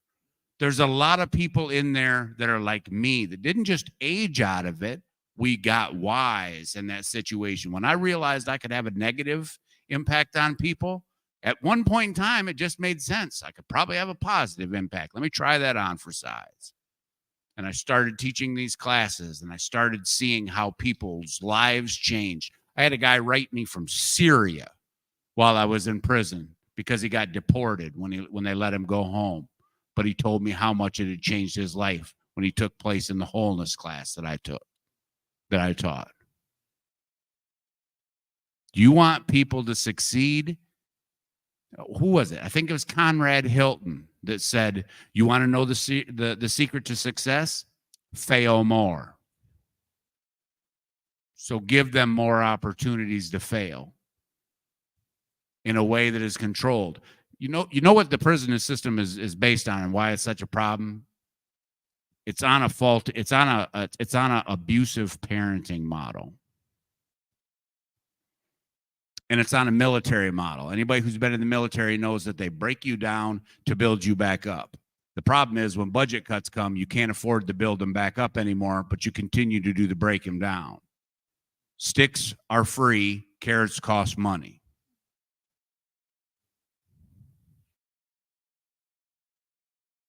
And those who enjoy brutal honesty enjoy the brutality as much as the honesty. So the last part of that is, let's stop hiring hunters if we're going to treat prisons like zoos.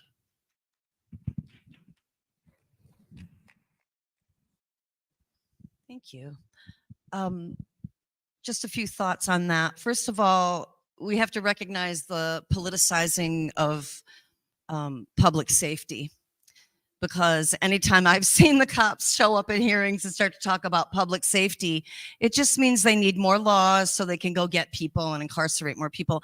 It doesn't really equal public safety for me. I'm not going to give you specific examples, but the second thing is that, I said earlier that, we don't know how many people they're incarcerating, but they've got all kinds of loved ones walking around outside.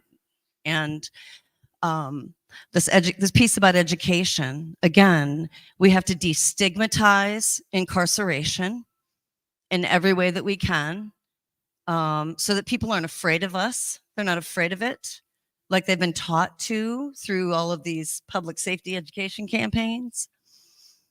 And I also want to talk about something that we're kind of really pushing right now, which is CIT training for staff and mental health care training for staff within the prison system. We want them to begin this culture change and begin to rethink their jobs and begin to see the folks that they're working with as human beings.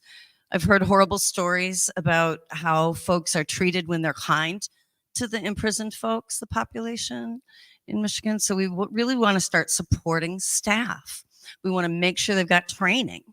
And I can't remember what he said, something about, never mind. I can't remember what that was, but it was brilliant. It was brilliant, whatever he said earlier. I also, Wasn't that brilliant? You forgot. but I also want to point out that we did bring a model cell with us. Sitting on this table over there is a model solitary confinement cell for you to look at. Lois has one that she's built that she hauls around with her and sets up regularly, so you can step into that and begin to imagine what it might be like to be in a cell that size. That, not that size, obviously, but that is a model cell for us. So thank you.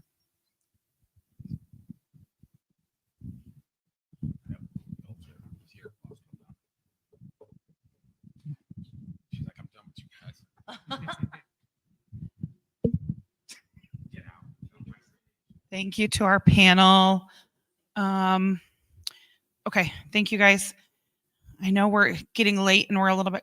She's done with us. I know. I'm done with my panel. Thank you guys. That was very rude of me.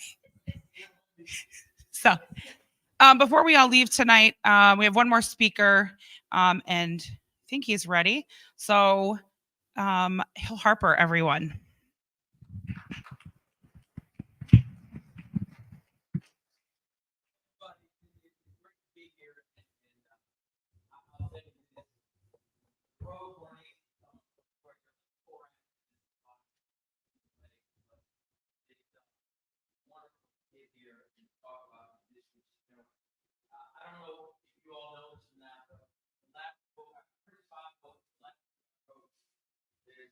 book one called Lessons with Incarcerated Folks. And that book makes its way throughout our so-called justice system to a lot of brothers and sisters who are incarcerated. And that book came organically because my first book on Lessons with Young Folks. I didn't realize when I was writing, a number of juvenile court judges would assign that book to young so-called offenders. And what happened is they'd assign the book and have them write a book report. And I didn't know how I felt really about my book being a so-called penalty, but that's a whole different thing. And but ended up, I think they felt bad about what they would do with their book reports, and so they ended up sending them to me. And so I ended up with a stack of 2,000 or 3,000 book reports from primarily young men who are in different stages of being involved in the system. And one in particular just ripped my heart out. His name was Brian. He was incarcerated in Louisiana, and he was 15 years old. And he sent me this letter that I actually started reading on a plane, and I broke down in tears. And he went into the fact that he read my book, and he said it was the best book he ever read. And then he said, I hope you'll reach out to me, and I'll tell you why I'm in when you do. So it was just such a beautiful, heartfelt letter with so much vulnerability. And so I called the warden. I was like, I'd like to speak, blah, blah, blah. Ended up being able to connect with him. Found out that when he was 14, he killed somebody. And, they wanted to go through all these steps to try him as an adult. And through just a very long relationship that he and I had, and as I started traveling around and speaking in more and more facilities, Cook County, which is one of the biggest ones in the country, went down to Orange County, Florida, and met with a young man who was facing 15 years old, facing 45 years. It's ridiculous. So I know y'all have been talking about it already, but we have an injustice system that between the fact of layering on of charges and forcing, literally extorting people out of people with the type of activity that my social justice law group has tried to do. And many of you may not know anything about me, but my background, I went to law school, and so I started a social justice law group. And for me, the fight has to be with the system. And the fight has to be us deciding that what's happening right now is completely unacceptable. And if we make that decision, I believe our passion will recruit other people into the movement. Because at the end of the day, if we aren't the leaders of the fight with the level of energy that's necessary to move the meter, then it's not going to change.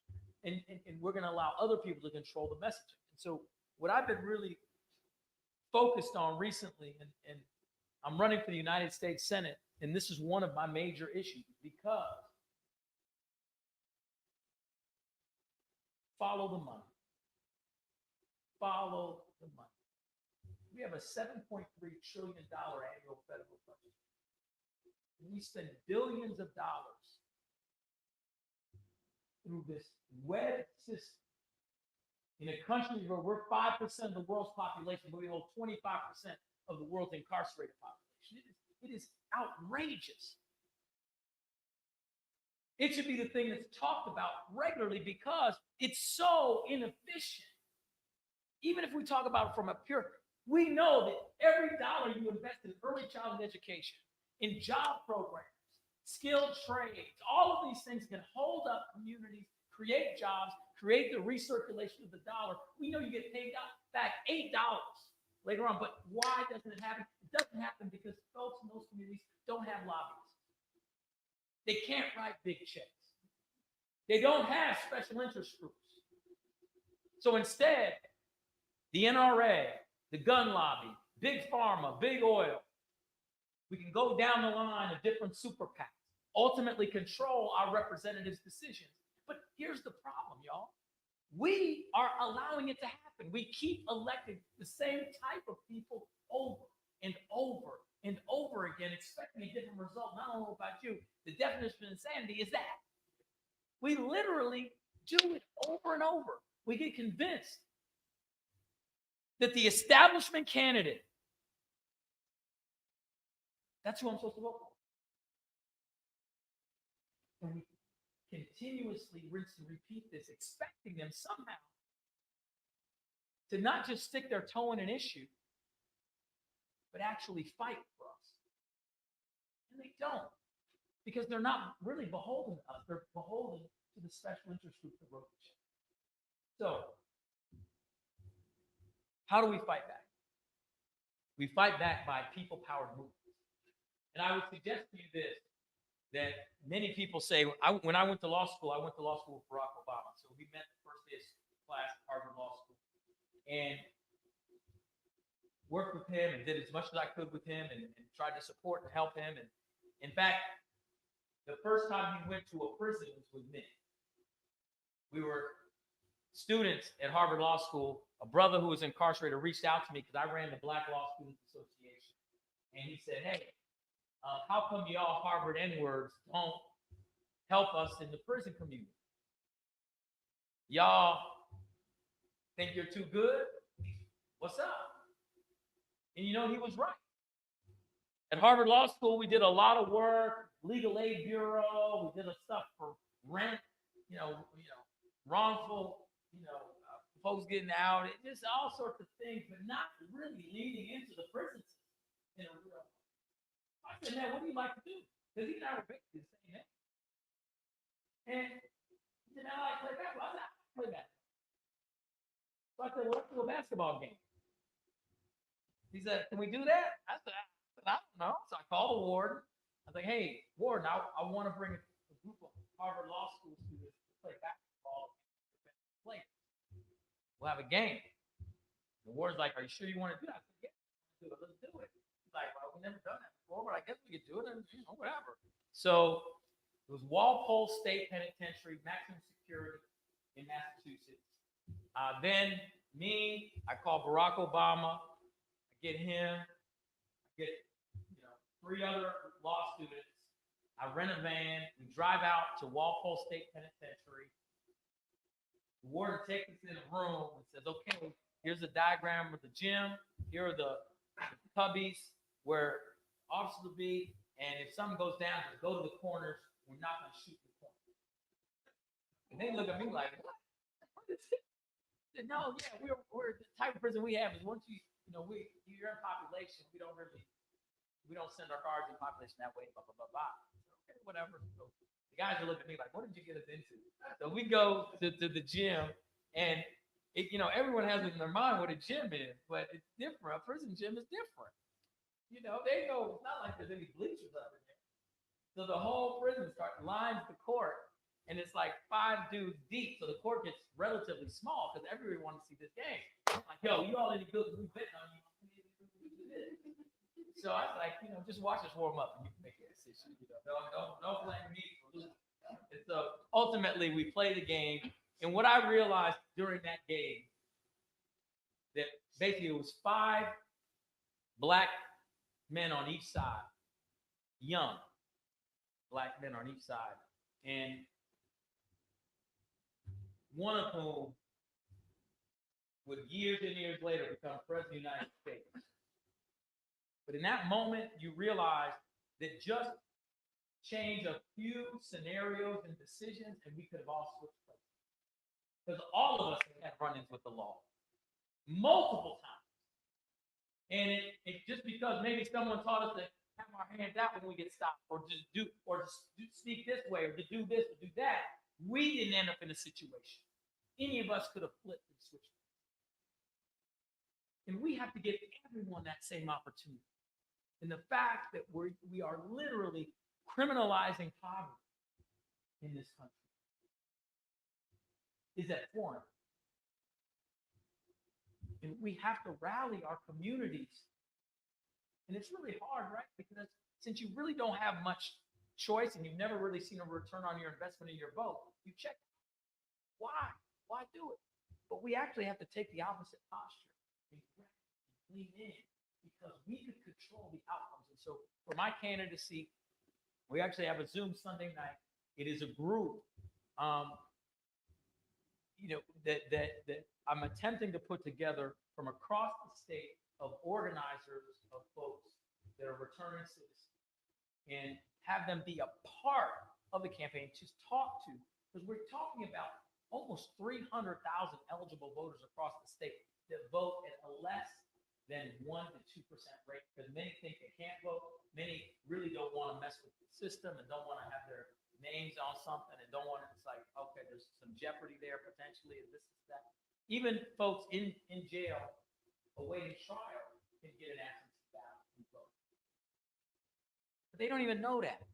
They don't. And so we have to do a better job engaging folks, getting them excited and motivated, but also giving them people to actually vote for that will make a difference. And that's the biggest challenge, because who with any kind of common sense wants to get into the cesspool of politics? Good people don't tend to run because it's shitty. It's been a horrible experience for me.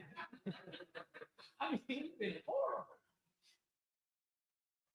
But some of us, but it comes a point in time where we have to say we can't just let the bad people run our government. Some of us have to just say, listen, I'm a good common sense person that believes in justice, that believes in opportunity, that believes that everybody should get invested into. And so more people like that, we gotta talk to hearts and minds. And that's what I'm trying to do. And that's why I've been going all over the state.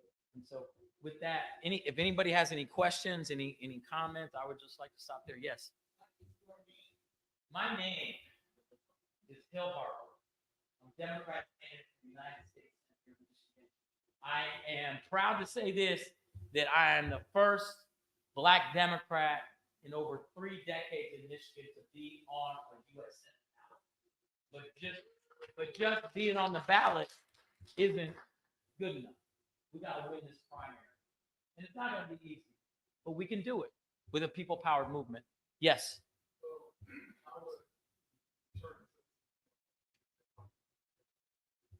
Well, I will give you, we're creating a Zoom. Give me your number, information, and email. We are creating a Zoom, and we'll send you the Zoom link, and we want you in it. We'd love to have you. We're calling it the Unjustly Impacted.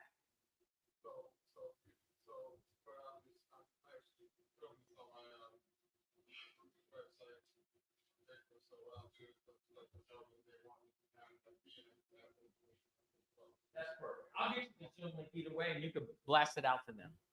Okay? Yes, sir. Great question. So from a federal perspective, again, it goes back to what are you funding? And so let's say we want to get, obviously we do want to get a good time pass, but not just that, we want to go even further. We want to start to have investment into continuing education, but we want to go even further, and we want to get investment into skilled trade. We want to go even further. All of that can be earmarked federally, right? But why does it not happen? It doesn't happen because no one is trying to support that constituency group, right? They don't have lobbyists. They don't have people right. So therefore, no one is saying, I need these 2 paragraphs in this legislation. It's going to provide $50 million for skilled trade for folks who are currently incarcerated or formerly incarcerated. They don't do it. But it's there to do. We just have to have the political will to do it. And we can. We can. I mean, come on, Joe Manchin just got $147 million for 47 fossil fuel coal companies in his home state, just because they needed his vote to pass the debt ceiling. That's your money. That's your money. That's our money. Any tax you've ever paid, there's 100 people deciding where the money goes. Do you want it to go to fund foreign violence, or do you want it to go to fund education and healthcare? Okay, I'm with you. Yes.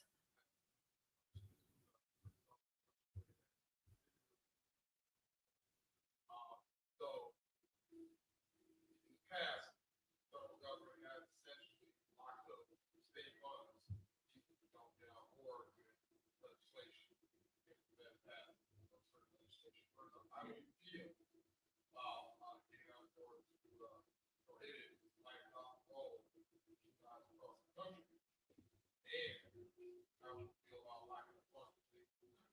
Absolutely. And let me go even, let's talk about something even further.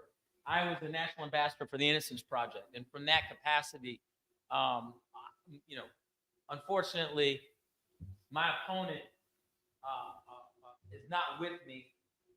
You know, I do not support the death penalty. I certainly do not support anything regarding juveniles like that. I mean, it's ridiculous and abhorrent. There should be certainly and let's talk about there's zero pathway to federal expungements right now. There's zero. How come we haven't demanded that your U.S. Senator demand a pathway for federal expungements? These are things that we should be getting. That should have already been done. You shouldn't have to just, the only way is get a letter from the President of the United States. That's literally the system we have now. That's it. It's wrong. It's immoral. And just from the data perspective, we know there's so many wrongful convictions, particularly charge related, because the wrongful layering of charges to force a plea deal.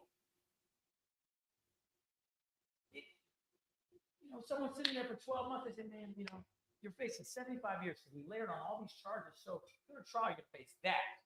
But you already been here for 12 months. You take a plea deal, you'll be out in 2 more years. It's extortion. There should be charge limits, charge limitation, post-charge review by an independent party. It's called the justice system. So it should be looking to provide justice, not looking to figure out ways to charge people with the most crimes that you can figure out later on. Yes.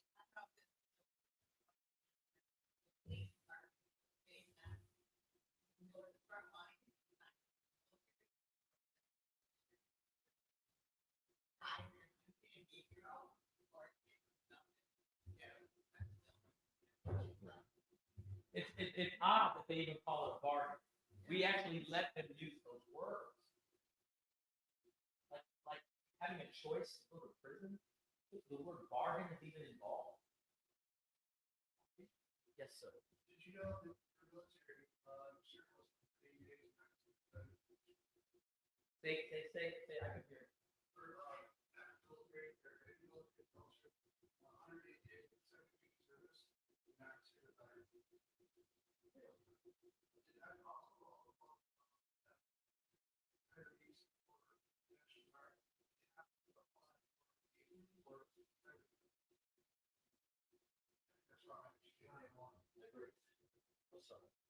I agree. All right, I know we're coming to the end. Okay, since you're gonna be senator, is there a way to sort of pull America away from being like a for-profit prison system, having the states the prisons that entire countries? Absolutely. And it's not, and remember, there's multiple layers to that. So people think when you say for-profit prison, they think the only type of for-profit prison or for-profit entity is the prison itself, because that's what people think. It's not that. It's the cost of the phone calls. It's the government contract that who's doing the laundry services and who's providing the food, who's providing, you know, billion-dollar industry that nobody talks about is who gets the deal to provide the prescription drugs to the inmate. So these systems are creating billionaire private companies through the more people who are in the system. So it's not just. They're trying to get a number, and if they get a certain number, they get a certain amount of money. And they also nickel and dime things like crazy. They were gonna charge me money to be able to talk to my friends. Yes, the cost. So listen to this. I'll probably get in trouble for this one.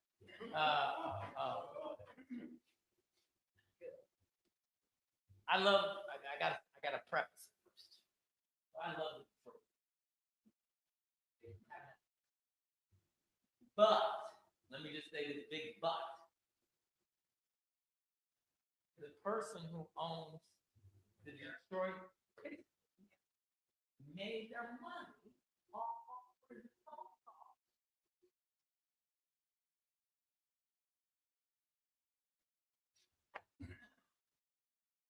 I don't think he's gonna donate to my. Yeah.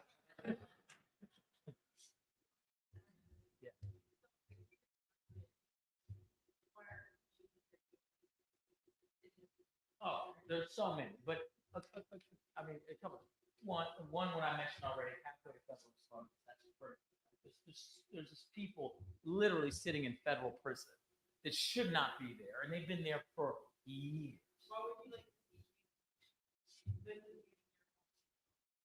So first of all, I would love us to set a goal of reduction of our prison population by 50% over the next 10 to 15 years. I originally worked with Van Jones on this years ago called Cut 50. It got changed, the name got changed, and then the goalpost kept getting moved but it's there to do. We are so over incarcerated, getting it down 50% is really reasonable. And being able to go back and review the charges that have been laid on people that are wrong charges. It would just literally be a simple review process with guidelines. There's public guidelines everyone understands. And then once you do that review, you will see that so many people have overserved time for what they did. So many.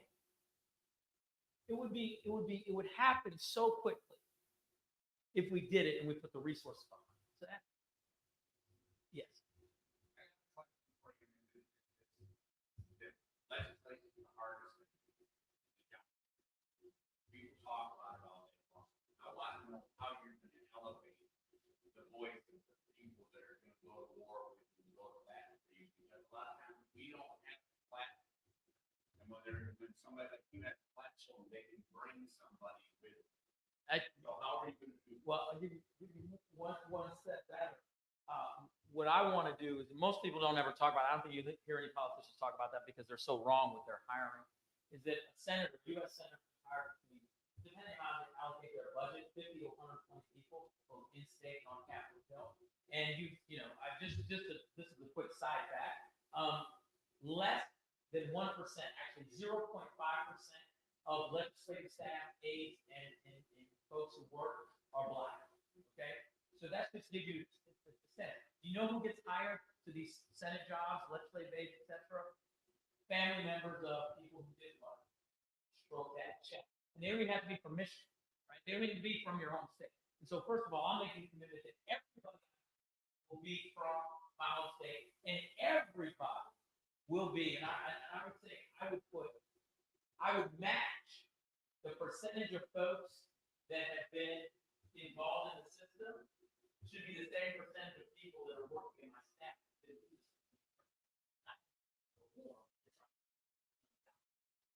So I would have multiple people who have been through the system actually working with me.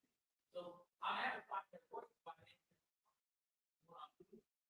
And so that's why I want this initiative with the campaign, because my grandma used to say, show you better than I can.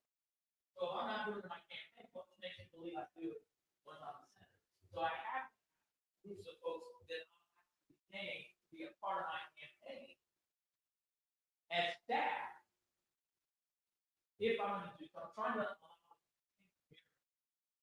what I would convey. So that would be a big thing. And then constantly using the bully pulpit, right? Constantly having these talks, state, doing it in DC, calling me, getting folks in front. There's gotta talk.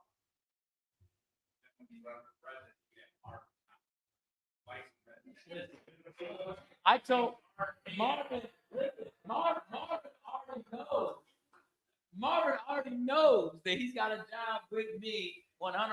Marvin, Daryl Woods, Ken Nixon, all of those, any of those brothers have work with me anytime. I would be so lucky. You know, it would be great. So just listen, everybody. Thank you so much. Thank you. I appreciate it. Anybody wants to go back to Detroit? I'm about to hit.